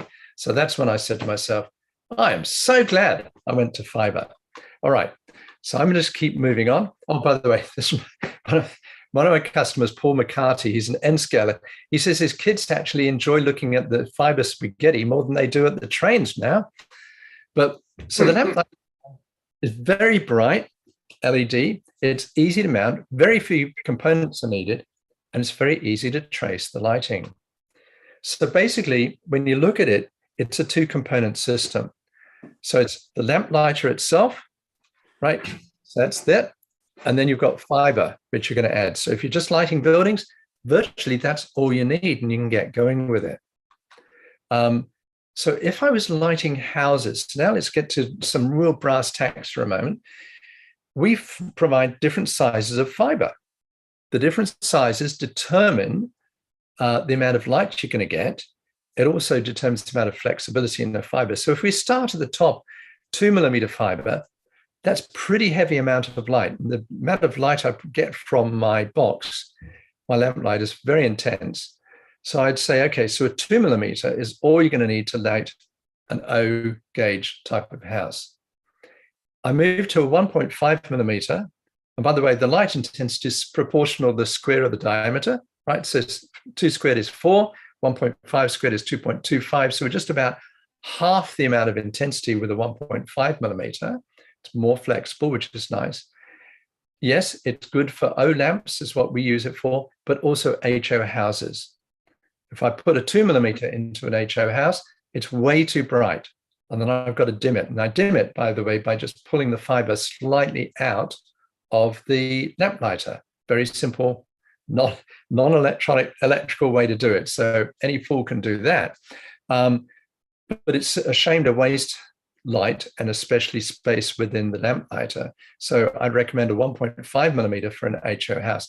Go to, let's say, 1mm. So now again, we're down to 1 squared, obviously is 1. So that's half the intensity of a 1.5mm.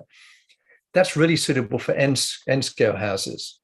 Again, put a 1.5mm in an N-scale house, that's way too bright. But all our HO lamps that we sell use a 1mm fiber. Well, how about a 0.75? So now again, we're about half the intensity. That's useful for N-scale lamps. That's what we do. And it's great for putting holes in the front of a car, doing the headlights, tail lights, and so on. And I'll show you a couple of those in a moment. 0.5mm, those provide lovely pinpoints of light. So you can use those for putting candles in windows, or you could use it for putting lights into trees. So that's what I've used for those. So that gives you some sort of a range, and any of these fibers can be mixed and matched within a lamplighter, because all the lamplighter wants to see is just fiber stuck into it. It doesn't matter what size it is. So you can really have quite a variety of fiber for different applications. So ultimately, I describe it as a 3-component system. So it's lamplighter, the fiber, and then if you want lamps. And really, it's as simple as that. And that's why you could see how I reacted to the Woodland Scenics approach, a beautiful approach, but it just didn't suit my needs because I want to have a lot of flexibility. I want to be able to play with this stuff and have a lot of fun. So I want to show you a bit of that. So there's part of my layout right behind me. In fact, yeah, I don't think you can really see it very well, but yeah, so I've got a whole lot of lights down there. And that's a picture of it, which is a little bit better for you to see. And it's about 6 foot. And that's where I've got about 100 different lights in buildings, street lights, you name it. I mean, this is my test bed. So that's why I get to be able to play with it. Here is a diorama that I use. If you've seen me at a show, you're going to see this diorama. So I have these buildings back there. Each building is lit with 1.5mm fiber, because these are HO size houses. And I have the fiber pointing in slightly different directions. Here it's pointing towards the back of the house. Here I'm pointing it slightly up to the left here. And this one's pointing a little bit more just to the front. So you can get some idea. You can vary the lighting very easily by where the direction you point the light. Let's take a look at some other features on here. Well, be creative. So you want a spotlight. You might want a spotlight on the front of a building. Here I've just put on a sign. All I did was take a fiber, drill a hole 45 degrees, stuck the fiber up, and I got a spotlight. Incredibly simple to do and kind of fun. Well, how about the car headlights? So there's the car headlights. And in fact, those are 1mm and they're way too bright for that. They should have been a 0.75, but what the heck? I was learning. How about the tents? See the tents with the campfire? Now those have got 0.75mm fiber sticking up into the tent and a 0.5mm fiber sticking up into the tiny campfire that you see there. And then you can see some other lamps there. There's a carriage lamp and a globe lamp. So the point is you can really be quite creative with fibers and spend very little money. So, oh, there we go. So I've got some lights up in my tree as well. Again, very, very simple to do, very quick, and very effective. So again, pools of light. So this diorama, you can see those pools of light there underneath. There's my Rolls Royce, but there's my pools of light shining down from those gooseneck lamps.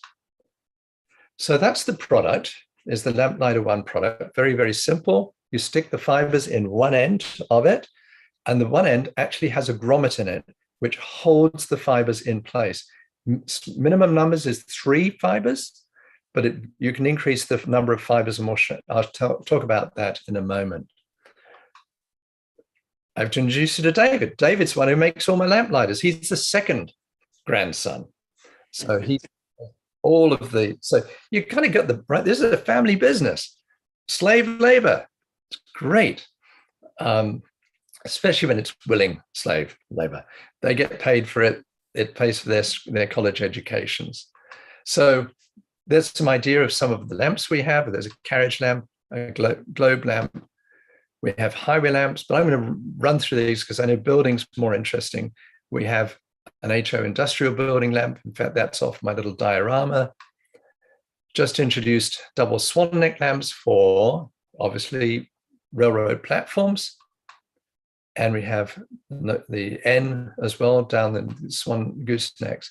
Now, I want to talk a little bit about 2 varieties of lamplighter we have. We actually have a lamplighter 2, and it is basically the big brother of the lamplighter 1, double the capacity. And yeah, let's see, yes. So if we look at the capacity of the lamplighters, I'm going to take a look at these 2 lamplighters. And we look at 1.5 millimeter and the 1 millimeter fibers that we talked about before. A lamplighter 1 will take about 13 of the 1.5 millimeter fibers. So that means you could light 13 building, HO-sized buildings, or 26 N-scale buildings with this lamplighter. So depends upon your scale that you're operating in. So, and again, you can mix and match. So I basically say, yeah, you can get between 13 to 20 buildings lit, or between 13 and 26 fibers in one box. If we then look at the lamplighter 2, it's double the capacity. So there it is, takes 26 of the 1.5 millimeter fibers or 52 of the 1 millimeter fibers. So it just gives you an idea of how this sort of is set up. Now, I designed the lamplighter 2 for O-gauge scalers. HO guys wanted to use it as well, but blow you down, a whole lot of N scalers bought it. And I went, what is going on? So I called some of them up and they said, hey, Michael, very simple. I don't need to buy anything else but one of those and it does my whole layout. I went, oh, got it. So they, it satisfied their complete need for their layout. So I'm just going to cover a couple of tips. Just this helps to understand something about the fibers. Cutting them, you probably know if you're using fiber optics for data transmission, they have to be polished ends. You don't polish these, but you do need a clean end. So a utility knife is a great way to cut them, or use a pair of shears, as you can see in the second picture, or you could even use a pair of wire strippers, but using the shearing part. Never, never use wire cutters. That will give you a pointed end, and it'll end up with 50% of the light heading back down the fiber back into the lamplighter box. But you can color them. Just take a translucent paint. I use Tamiya, but you can use any of the paints. And all you do is just put the brush on the end of the fiber. In fact, that always looks to me as though I've just got a match that's just burning, but it isn't. It's a piece of fiber with some light on it, and I'm just coloring the end. And you can paint all sorts of colors. So it's very, very simple to change the colors. In fact, there it is. There's a guy trying to get out of the building because his house is on fire. Now, one of the other things is, so you can put the fiber up near anything you want because there's no heat. You've got no heat there. The heat is all in the lamplighter, and that's dissipated. But so you can put up red windows if you want, red curtains, if it's a red light. I'm sorry, I'm not sure about that. Well, let's move on to this one. But it's also easy to make curtains. Now, one of the things that I did was I always put something over my windows unless I wanted to see inside the house.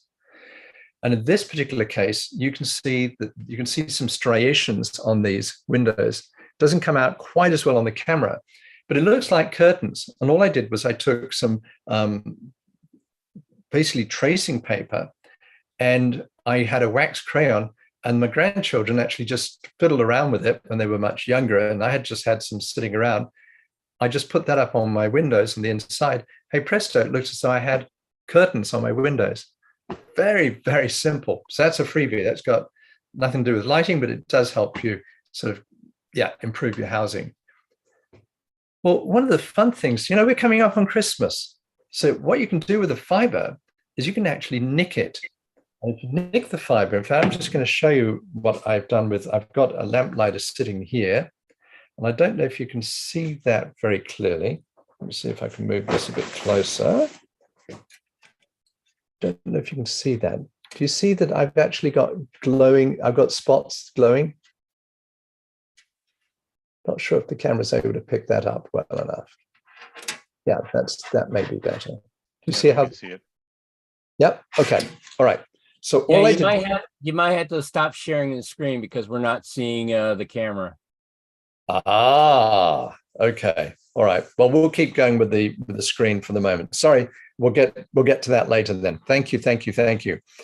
Well, what you do is you naturally nick the fiber. So all I've done is I've damaged the fiber in various spots, just using a utility knife or a pair of shears. And then I just paint it red and green. Well, that's very simple to do. That's going to take me 5 minutes to be able to create maybe 20, 30 lights. That would take a long time with LEDs, wouldn't it? So, and there it is on that pub. So you can see that what I did was actually put those along my English pub. I actually have 2 strands of the fiber. I have one that's on this side, and I made a V out of it. Down here, it's just brown. That looks like a gutter with a downspout. And then here's another one that just runs along the front of the building with another downspout down here. Altogether, I've got about 60 lights. Took me about half an hour plus to do that. So very, very simple for lighting buildings. And you can see the effects. I've got different fibers, and I'm going to go into how I mounted the fibers inside here in a moment. So if you want to change the light intensity of a fiber, all you do is pull it slightly out and it will change the intensity of the light. Very, very simple to do. Now, one of the tricks with fibers too is fibers are actually a bit annoying at first, because unlike a wire, you can bend a wire, but if you bend a fiber, it goes straight back and takes its original form. And in fact, because it's been round on a reel, and we buy it in half-mile lengths, it's always curled up. That's a royal pain. So what you can do is you can put the fiber inside, say, some tubing. So here it is, aluminum tubing here, and the fiber is running in between here. And all I did here was I just put a pan of boiling water, and you don't need a pan. Actually, I can now use it just in a mug of boiling water. You push one end against, I pushed one end against the side here and maneuvered this one till I got roughly a right angle bend. 3 seconds is all it takes in boiling water, and it got a permanent bend. So it's very, very simple to actually bend or straighten a fiber. And there you can see I've got that bent fiber, and you can see on the right-hand side, the fibers there quite nicely bent. If you bend it too sharply, you end up with too much loss of light, and that's what you're seeing down here. Is that glow down there. So you then just bend it, and this is too sharp a bend. This is a much more gentle bend, as you can see. So bend the fiber fairly easily, and that's important when you're lighting a building, actually, as we'll see. And just some recommendations. People talk about what radius you can use for data fibers, but of course you don't want any loss on those. But my recommendation is experiment with it. But if you've got a 1.5 millimeter, about a 1/4 inch radius will do fine. 1 millimeter, something like a 532 inch minimum radius. And of course, the light bends around the fiber because it's actually bouncing inside the fiber. It's not just coming straight down, it's bouncing up and down with about a 30-degree spread. And it's that that allows it to go around corners in the fiber. So you just cut the fiber too short, no worries. Maybe you have a modular layout. You can connect fibers of different sizes even. So all we do is we actually then take some tubing, aluminum tubing. We cut them to about 1 inch, 2.5 centimeter length. We use an index matching fluid. That just means that it actually has the same optical density as the fiber. And what you do is you just take so I'll just walk you through this. Take a fiber, insert it through this tube till it comes out the other side, put a very small dollop of the index matching fluid on it, pull it back halfway through, insert the other fiber, and you've got a good optical match. Then you can crimp the ends of that to be able to tighten the fiber in there and keep it as a permanent if that's what you want to do with it. So we actually sell connecting kits for the different sizes of fiber. So I talked about the product itself. That's the grommet at the end that holds the fibers. And boy, it took me a long time to find exactly the right grommet. In fact, I found a UK company that sells exactly what I wanted for that. So very easy to insert the fibers, just push them in, and that just opens up more and more as you add more and more fibers into the box. If you're only using a few fibers, this is one of the tricks that I've found many people need to know is, they'll start by just inserting 1 or 2 fibers in the box. And because they curl inside the box a bit, it's actually got a tube in it. You actually end up with inefficient pickup of light. So what you can either do is straighten them, or you just stick a whole lot of things in it. Stirring straws, other pieces of fiber, it straightens them out. Best thing is just cram as many fibers as you want into the box as you're lighting your layout, and you've got a nice straight fiber in there, picking up maximum amount of light. So here's the key benefits of fiber optic lighting, and we're going to then get into some details. Realism, you can add lighting in seconds, no wiring. It's a cold light, no heat dissipated near your building. It's a cost-effective solution, but more importantly for me, it allows for creativity, and I believe it actually is the next generation of lighting through LEDs. So, by the way, am I speaking loud enough? You can hear clearly enough? Yes. Okay, good. Okay. So that just reminds me of what I have to do occasionally, obviously for track stuff, but boy, you really don't want to go down that road, and especially when you're trying to light buildings. So it's a simple system. It's a 1, 2, 3 product. Basically, mount the lamp lighter, drill a hole safely and carefully, and then add the fiber into the box and up into your layout. So let's look at some building lighting techniques. So here are 2 fibers. Actually, I've mounted a fiber up here, and I've just used very simple stirring straws, just so that it hides the light. And if I haven't straightened the fiber, it keeps the fiber very straight. So I can just drill a hole, insert that, and then what I can do is I would then have my lights obviously on the fiber at the top there. So the reason I wanted to show you that in that way is that's how actually I've used that for my English pub building. So remember, I've talked about that English pub that I've got. Well, it's got lighting inside it. Sorry, actually, I wanted to go through. Oh, okay, got it. I'm going to go back through those in a moment. So what I did was, here's another building, and you can see this is my stirring straw with my fiber stuck at the top. And what I do is, if I'm building this and I've got access to the building, then I'll do something like this, because I can put it up behind a wall.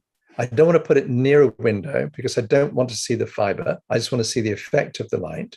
And so I'll put this up against a wall, and there's my light shining there. Now I'm going to just take us back through the couple of slides here. Yeah. So you saw there's this window down here. There's my little bay window. You can sit there and enjoy, have a pint of beer and look out over the river. But looking down into it, so I've got it lit inside, and there's my carpet, and I've got a table inside and so on. And my iPhone does a very poor job of taking photos, and I've got a picture on the wall as well. So as I look inside my pub, I can see all of this stuff, and it's very easily lit with the fibers that I used. So basically what I did was I've run my fibers up on the inside here in a couple of places using the stirring straw technique, and then the light is just dispersed into the building. And actually I have about 4 fibers that I've used to light this building, because it's a fairly long building. And that's this, there's a bloke who's just walking over a dead cat in my sort of lobster shed. And that's where I was showing you that light along the riverfront. So I want to show you some of the things that customers have done, because customers teach me most of what I know about fiber lighting. You might think I should know it. Well, I don't. I sell the stuff, I work on it a bit, but it's customers who show me lots of stuff. And this was one from Mark Jewett. Many of you probably know Mark Jewett from NMRA. And oddly enough, I should have kept the picture where he actually sent me this picture, and it didn't have any light in the train station. It just had these lamps out here. So I called Mark up and I said, Mark, what's going on here? And he said, well, the problem is my building is mounted onto the platform already, so I couldn't get access to it. So I just gave him one question. I said, so do you have a drill? Well, next day he sends me that picture. And I said, got it. He thought he had to mount something like an LED up inside the building, and he obviously knew that was going to be, it's on a floppy piece of wires. It's also going to take up some space. He's got to drill a reasonable size hole, etc. All he did was just stick a fiber up in it. Done. So you can see it's very, very simple. So building techniques, it's going to be difficult for me to probably give 3 lessons on building techniques, but actually we will talk about a number of things there. So that's another of his where he actually did some beautiful work on his car. There's 4 headlights coming there. My friend Al Judy down the road, he loves his N-scale, his narrow gauge trains. Those are some of our lamps there. And this is this is Paul McCarthy again. He actually has solid buildings. So what he did was he decided to use something like these street lamps that you see there. This is N-scale. But there's this little guy reading his newspaper outside the library. And it makes a very interesting little picture there. I love it, really. And again, you can see that there's a lot of dark here because we're not lighting the whole area. And this allows you to see features very, very well and very, very clearly. And this is what I call his Thomas Kilcade picture, which he sent to me. He actually grabbed some fiber and used as a backdrop for a moon glow. But anyway, again, lighting in the buildings, lighting on the street lamps, great shot. Here's just some of our industrial building lamps being used on some of the buildings. Again, Al Judy. I love this station platform. Again, you've got lighting inside the station, but now we've got these goosenecks here. And by using a camera in a certain way, you can really get this sort of wet effect where it looks as though it's one of those November, end of November evenings. It's misty, it's a bit chilly, and you're waiting for the train. Here's another, I like this one. This is used our highway lamps for parking spaces, for a parking lot, but then quite fibers up into the buildings. So multi-story buildings, nicely lit with a couple of fibers. This is just a train depot, again, lit with some of the highway lamps. Or you could take an intermodal yard and light it up. Again, I love some of these. This is an N-scale, a guy called Paul Boccadero. I love the reflections of the lights in the pond that he's got there. But here's something you can have some fun with. So this is this is a building on my layout, because you recognize these little guys here digging up the road still. And I've lit this building And you can see the lighting there, but you can also see there's a light coming out from this door. All I did was I took this cover, I put some aluminum foil underneath so as to make it reflective, and I just drilled a small, tiny hole, stuck a fiber there, and that's it. And so I've got some lighting there. So basically, you don't have to go and buy our industrial building lamps. You can just do something like that very, very simply.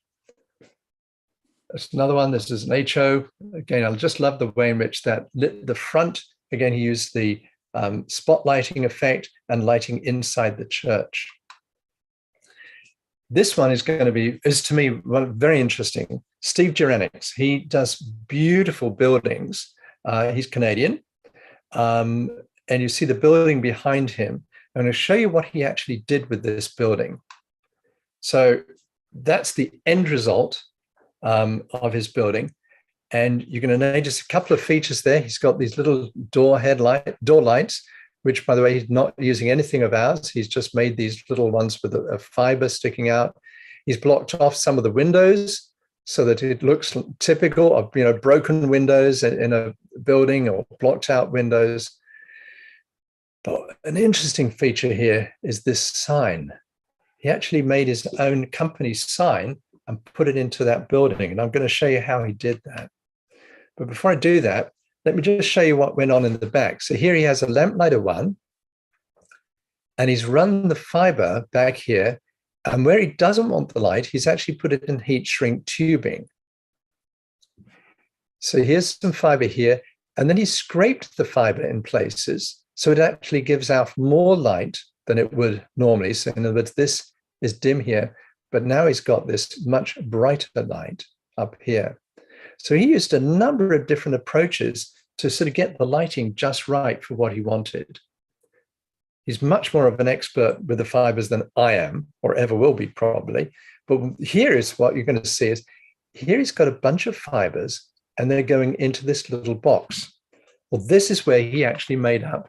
Well, sorry, I'll just get one more picture. It just gives you a bit of a close-up of the lamplighter 1 with the fibers coming out of it and how he just sort of covered them up. So it's typical. Back of your building can look like an awful mess. It's what you see from the front that really matters. So here is a close-up of that back section. So this is those fibers running into a box. So when he showed me that, I went, Steve, how on earth did you make your sign? So there's his sign that he got. That's his company name. And what you can see if you look carefully, you can see the fibers running along the back.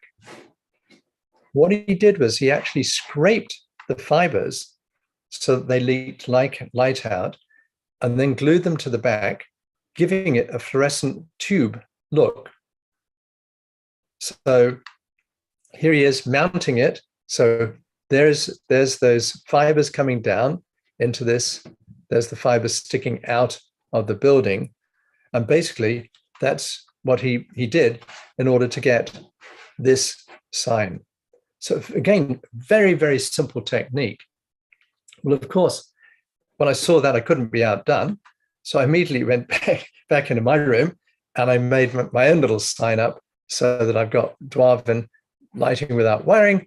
And again, I just took 5 fibers, scraped them, mounted them, gave them a nice right angle bend so they come down into the building. And there you are. So I think you get some idea of how you can really use fiber for some interesting techniques. That's my oldest grandson. So that's Austin. He's the one who started with me. And I was in Australia and he sent me this picture of a bridge that he was working on. And I said to myself, I didn't ask him to work on that. What's he doing?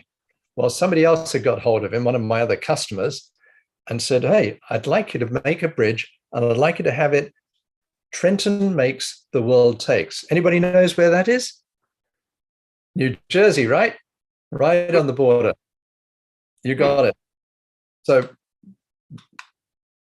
there it is. So there's the bridge, and that's it up close rather. So he made a bridge. What he did was he took some fiber and he put those fibers together, painted them black, And then he used a utility knife or an X-Acto knife and cut into the fibers so that he actually then could create the Trenton makes, the world takes. It was very effective. And I reckon you could easily do that if you just took fibers, painted them, and then used a laser cutter. You know, you could make it look much better. I mean, it looks pretty good, but you could actually make your signs very easily for your layout. So you can have backlit signage. So here's one of another Steve. He loves Disney World. And there's one of his pictures, the picture of his the entrance to Disney World. And one of the things you'll notice is he actually has the fiber here. And again, he just nicked it in places to give it some emphasis. And that's all he's done on this. He's got some lights down here, some fibers in here. He's got a whole lot of fibers up in one of those interesting hotels. And you can see that's what it looks like in the daytime. But it's funny, when he sent it to me, though, the flag at the top wasn't lit. And I said, Steve, you can't have a flag up there that's not lit. It's illegal. So I've been living in America. So I said, hey, just drill a hole, 45 degrees, put a fiber in. So he sent me that picture the next day and said, yep, got it, Michael, done. So each taught each other a trick or two. That's part of my layout, where you see my English pub down the end there. There's my sort of lobster house. I have a waterfront, and I have these. These don't come out quite well. I've actually got these slightly orange color, so they've got a very nice warm glow. Sort of, I describe it as like my wife and I just want to walk down the waterfront, and sort of this romantic waterfront here. The cars have headlights in them, and so on. So it's very easy to create interesting dioramas. By the way, if you ever want to get your lights to really sparkle, there's a quick, simple trick of photography. All you do is you put your camera on a tripod. So obviously it's not going to be an iPhone. Set it for something like 15 seconds. Take the aperture and wind it all down as far as it'll go, like an f/22. So it's a very, very narrow aperture. You know how if you're looking at a light and you close your eyelids down, you get this sort of diffusion, this sort of star effect of light. That's exactly what happens with the camera in this particular instance. And you get these beautiful star, bursts of light. Makes the whole thing look a lot more interesting. So that's a trick. You can ask me later a bit more detail if you want about that. But you'll see my spotlight there on my flag. So, and there's my cars with the tail lights as well. And of course, there's a Jaguar. That's my O-gauge Jaguar with its headlights drilled out, and actually have a flashing light on the top of it as well. So another customer, he actually decided to light up some of his trucks. So his trailers with fibers. And so that's just an example of that. And I love this. This is from a guy, Larry Risser, and actually I saw him last weekend at the York show.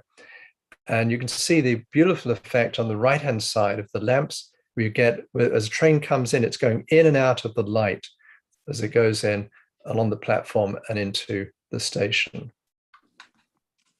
And almost last, but here's one that I've been looking for ages, was somebody who had an oil refinery, a small one, and he just lit it up using that nicking technique. So you actually end up with something where the stairs, can be lit very easily, and it just sort of has that sparkle effect to it. Now I'm going to do something awful, which is I bought some paper. Well, I bought a CD, and it actually had, or a DVD rather, it had these flat buildings on it. So I decided I'm going to work on one of these. I've never done anything like this. So that's the cardboard, or actually it's not, it's a piece of heavy paper that I printed up on using my own printer at home here. And what I wanted to do is I wanted to light that up. So I wanted to light the different areas up selectively. So what I did was actually in this, I took some of that foam board, and it's very easy to damage the foam board and create channels. So I cut holes where I wanted the windows. And then I cut channels down here, so I could actually put fiber up into here and run them out the bottom. In fact, here's a different piece of it. So you can see here, I've got the hole, I've got a fiber, and I've let the fiber run up to the top. I'm just using some plasticine to really hold them in place while I glue them. And then I have them coming in and coming out down through here. I have no light, obviously, in this window here or in these windows, so it's sort of selective. I then put on the back of my building, I put foil, because everywhere I don't want to see light coming through the paper where I don't have a window. Foil is an extremely simple thing to use in buildings to cut down light. And so I used that to cover the parts where I didn't want the light, and obviously cut little holes, very simple to do. And there's the effect. So very simple, but obviously it's very crude. It's not a very nice building, so to speak. It sits back there, but it was fairly effective. My wife doesn't like it at all, but there we go. She thinks buildings should have much more of a 3D look for them. This building's only about, stands off at about 1/4 of an inch from the wall. But it just gives you, I just want to give you some flavor of ideas of things you can fool around with and ways you can do it. In January 2021, there was an article on the use of fiber optic lighting on page 56. It's a good article. Paul McCarty put it together, just if you want to take a look at more detail that he provided in there. I'm just going to cover one other area. It's fun to have static buildings. It's fun to have street lights, but it's a lot of fun to have things flashing.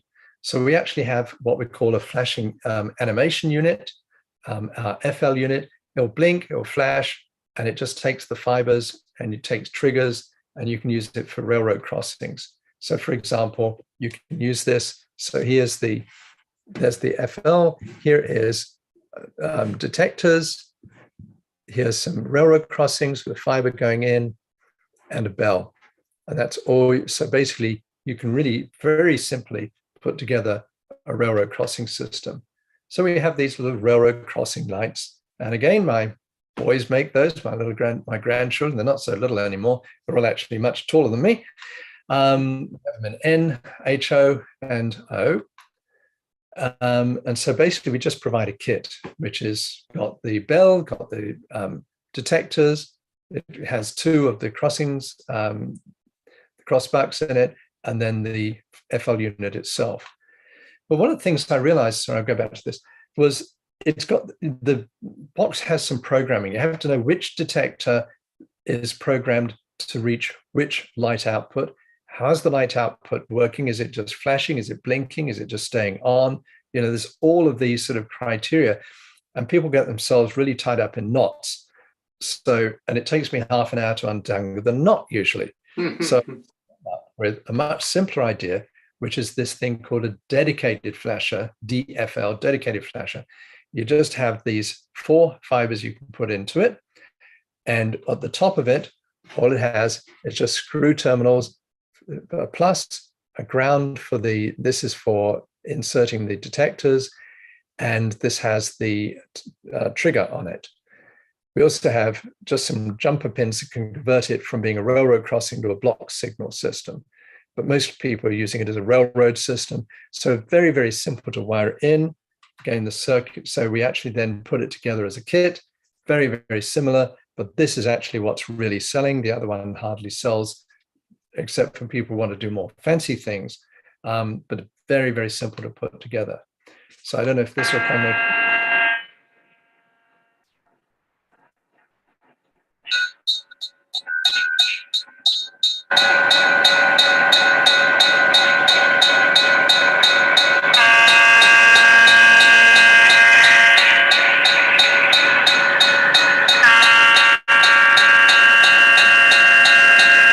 Now that really makes something come alive, doesn't it?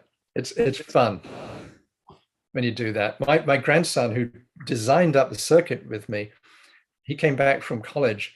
I said, just run a train. And as it went past the railway crossing, he just went, "Oh my word, that's done it, Dad, Granddad, that's wonderful." So it's just, yeah, it just fits in very easily. Same sort of system as the FL unit, and easy to use. You can also use it with dwarf lamps and tall lamps for block signaling.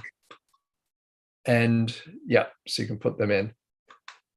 So there they are on my layout. Those are my, actually, those were some early ones. They're a little bit too big. We actually have made them smaller than that, so they look a little bit nicer.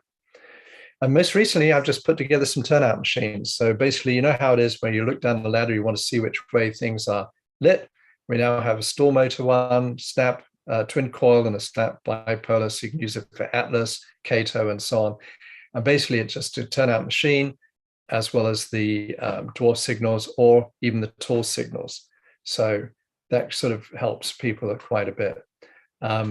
So yeah, if we're looking at a store motor, it's very simple.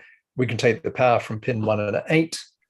We can use suitcase connectors, so no wiring done at all really, and just insert the fibers from 3 dwarf or tall signals, and you're done. So, and basically the control unit there, it just goes velcros onto the side of your tortoise. So that's the idea. Just put it on the side of the tortoise. Here's your quick splice connectors going on to pin 1 and 8, and that's all you need to do. So 4 simple. I'm just going to quickly go through this because I don't think we'll very. Come on. Okay. All right. So, yep. Or you can use tall ones. So that's what the whole kit looks like. It comes with the connectors. There's the little box. There's the dwarf signals. So let's jump through that. The Atlas ones are very similar. We just have this little unit here, and it plugs in between your switch and your controller there. And then you have your lamps there. Or you can have a Kato one. I call it a Kato 2-wire one, where you've got a permanent magnet being used. So you just put that in between the control switch. So very simple. And coming soon, I'm hoping to actually put together a yard light. I've been playing with that for a while, and I just don't have the time to sort of complete the whole job. Just give you an idea of the cost of these systems. The Lamplighter 1 starter kit we sell $93.90 with 30 foot of fiber. The Lamplighter 2 starter kit's $149.99 with 60 foot of fiber, and Lamplighter 2S is $169.99. Comes 2S. What's that? This S is the super bright, 70% brighter than the Lamplighter 2. That's just if you're in an environment where you're going to have, like could be a museum or something, you're going to have a lot of light, and you just need to have something a little bit brighter than you would on your regular layout. And then the lamp sets, they come typically around $24.90 and so on. So I won't spend much time on that. The fibers, they come between $3.59 to $11.99 for a roll of 30 foot. And by the way, so all of these right now are on sale at 20% off till the end of this month. So that's, and doesn't need any code. It's just automatic 20% off. The Flasher starter kit, that's $165.99, but this is sort of an a la carte system. And then you've got to buy the crossings and detectors and so on separately. If on the other hand, you go for this is the HO kit. It's $129.95, gets you the 2 detectors and the crossing bell. If you add in the power supply for it, it's $139.99. So it gives you some idea. You can visit our YouTube site, Model Train Scenic Lighting, join our Fiber Guild for model railroaders, and a lot of people do that, where we just share ideas, and that's where I get a lot of input from different people. We also have a Facebook page, but I don't seem to spend any time on there. Facebook just confuses the heck out of me. So there is for you guys, I know there's so this special discount. I wanted to cover this briefly with you.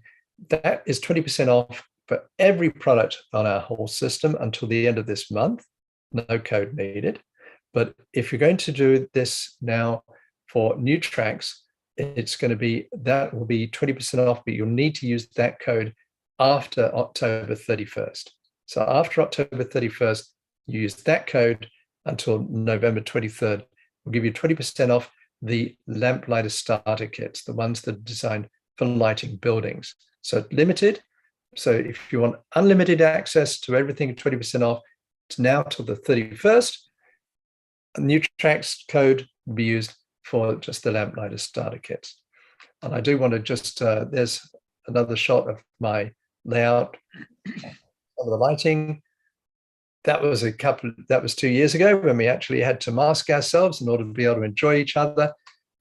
That's my team of people who make all our products. My wife is at the front, my daughter as well. My son-in-law is right at the back there. He does all my finance, but these are the guys who actually make product for us.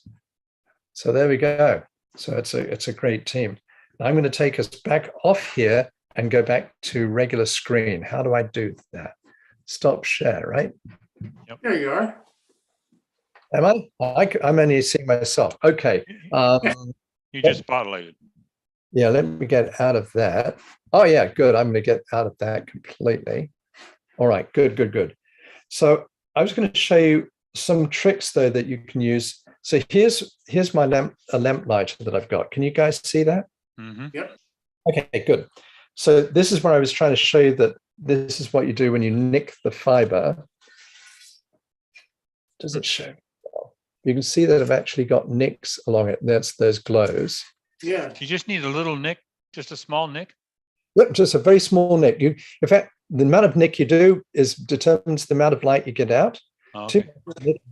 And you break it off. But you only need to do one side if you're only looking at one side of it.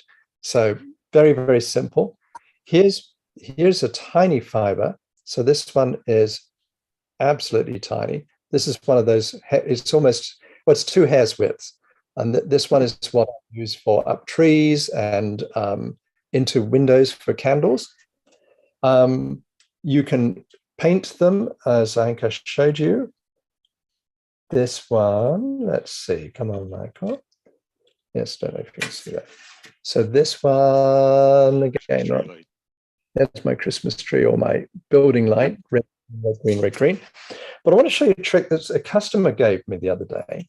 So I put this down. Oh, I have to hold it. I'll hold it under my arm. There we go. Oh, it's a nice arm warmer. That's nice. So a customer came and he said, look, Michael, he said, why don't you just take a bead and put it on the end of a fiber? And you can see this bead is glowing very nicely around here. Yeah. So I went down to Joanne Fabrics and I said, can I ask for some beads, please? And they sold me some. And I said, no, it's not for me. It's for my train layout. Of course, they looked at me even more strangely at that point. But I just took the beads and I just cut them off the string, right? And all I've done is I just stuck the bead on the end. Now you can see that light there glowing a bit, but obviously if I was shining at you, I mean, that's the intensity of the light that normally you're getting from it. But if I now put that onto the bead, he says, without dropping it, fortunately, the fiber fits perfectly up the bead. I get this really great effect. So I do too. I think that's great. So I could put that inside a building, for example, if I just wanted to illuminate a room and I didn't want to have anything lit into a particular area, I could actually then light that using a bead. And obviously, I'm going to have access to it as well. So it's not so useful if I'm just sticking a fiber up into a building that's already glued down. So, yeah, so my customers are constantly teaching me new things that you can do with it.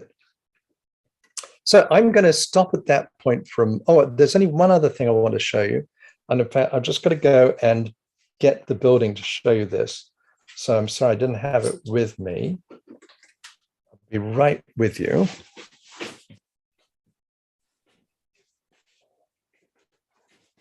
That's quite the system. So I was up visiting somebody in Wisconsin, actually, who's bought a lot of our products. So he knows a lot about fibers. But he had to build a church building a little bit bigger than this. And he had 4 LEDs in it. And he says, I just can't seem to light it. I can't get enough light through. Well, I looked at it and I said, well, the reason is, of course, you've got paper over the windows and it's thick paper. So I'm going to show you something that you can do with this. I'm hoping I can do it. Do you see those windows lighting up? Yeah. Yeah. Fiber is much, much better. In fact, I showed him and he went, "Oh my gosh," he said, what a fool. I've got all this fiber sitting around. All I need to do is just drill a hole up under that thing and put it at an angle to the windows and they're lit. But with the LED is just diffusing the light everywhere. Whereas here with this, I'm actually targeting that window. And it gives it, so it's kind of fun, huh? You learn new things. One question I have, Mike. Yeah. Let's say you wanted to light an individual building, Right. like that building, this building, that building, at different times. How would I go about doing that without having to buy each one a special Darwin 1 or 2 to light it? It's a great question. I would say that's probably you sort of got me trapped on that one. Well, I just wondered. I mean, it looks great. I love it. No, it's a great question, because what you're doing, obviously, you just need huge amounts of light to illuminate something. I should have said that. The part of the problem is here with many people, animation is very, you can use a 15 milliamp LED, but to light something like this, like a building, you need much, much more light and so on, especially through these fibers. What people have asked me to do, and I haven't got around to doing it yet, is take a series of the lamplighter ones and cascade them together and use basically an Arduino to turn those on and off. So you could actually light buildings with different coming on and off. Yeah. Right. So that is something that I would like to do. And in fact, if I put a kit together like that, obviously the price of the lamplighter ones comes down considerably, because now I can put a whole kit together. Yeah. That's Great one question. Another question I like is that the underneath of your layout, you're always trying to think of a way to light it up. This way it's lit up for you when you get underneath. That's a great idea. By hook or by crook, it sure is. In fact, let me do this. I'm just going to take you under my layout. Not many people get to do this. But sometimes you have to get underneath there. Yeah, I love it. Yeah. Yep.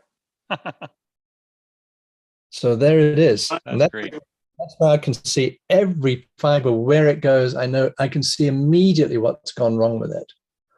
Yeah. So that just, I mean, it is a spaghetti. There's no doubt about it. But it's half the amount of wires you'd have. Oh, now he has to get up. The old knees. Sorry. Yeah. That's all right. No problem. Actually, has to do it. Yeah. But it does light up. Obviously, if you got a double level, you don't want that effect. So that's where you would just use the heat shrink tubing to cover it. Yeah, I understand that. For some reason, the fiber just goes through it so easily. It never seems to get jammed up and sticking. So, Michael, I'm really looking forward to the individual segments of the shows that you're going to do to try to show us exactly, one step at a time, how to do something with our windows and buildings and that kind of thing. I think your system is fantastic, because I've never seen anything like it before. And I can't thank you enough for wanting to do this. Thank you very, very much for taking the time with me. It's really kind of you. And I look forward. So I think the deal is that people will need to buy, obviously, a starter kit. Yep.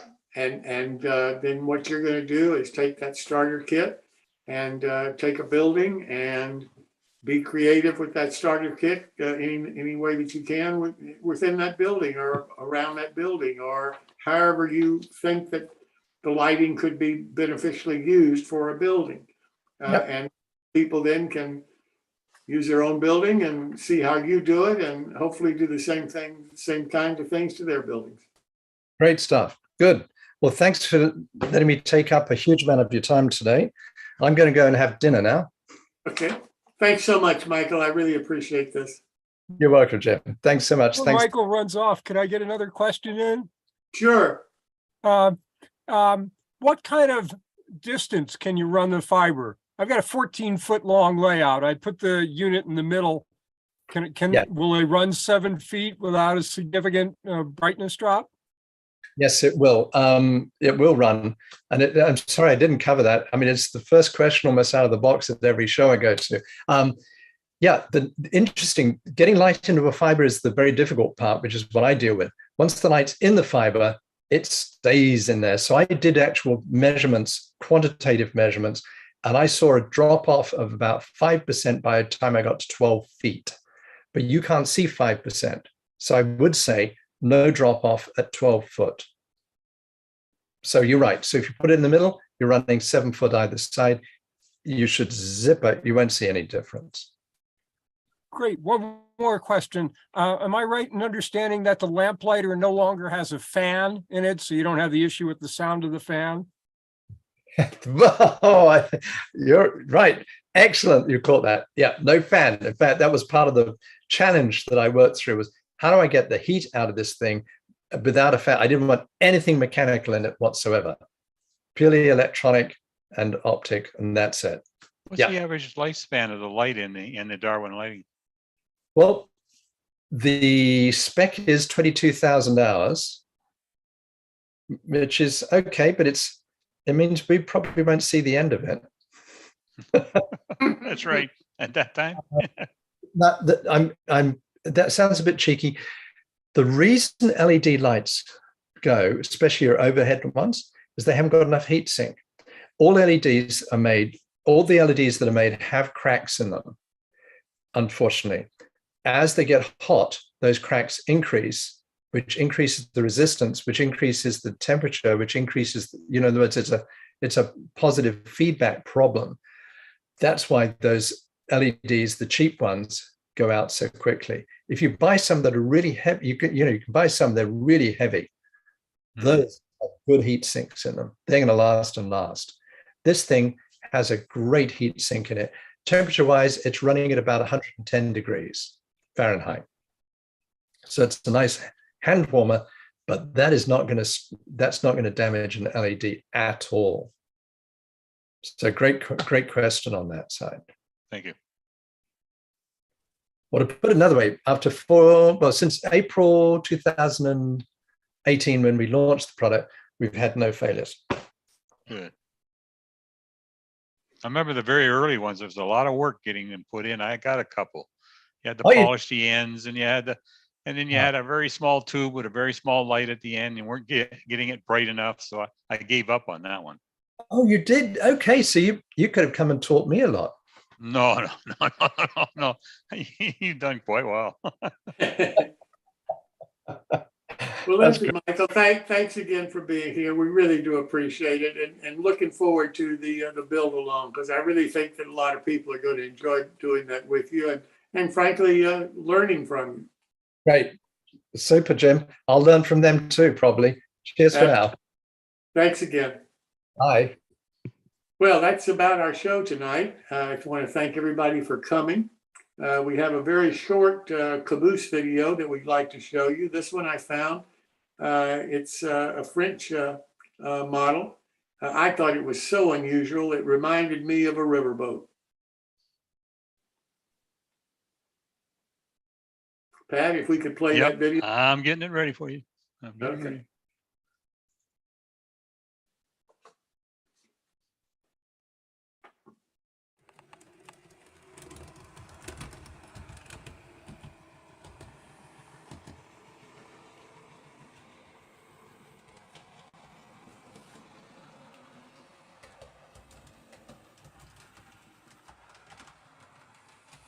Never seen a model like that before. Very different. That's because it's French. Oh, all right. The French copy no one, and no one copies the French. That's pretty neat. I thought that was kind of unusual. Well, thanks so much again for being here this evening. Don't forget to go to our YouTube channel, New Tracks Modeling, and subscribe. And also our website, newtracksmodeling.com, and subscribe. Thanks again. We've had a long show tonight, but I think it's been interesting. I hope so much you've enjoyed it. And most importantly, I hope you feel that you learned something. So thanks for coming. See you next Wednesday.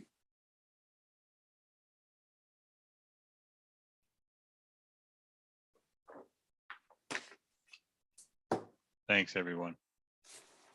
That's it. I think that lighting system is fantastic. Yeah, I've seen it before. It's quite interesting. I'd never seen it before. That's Haven't the you? first time. Nope, that's the first time I'd seen it. I mean, I've heard of it, but I've Yeah. never seen it, and I've never seen anybody experiment with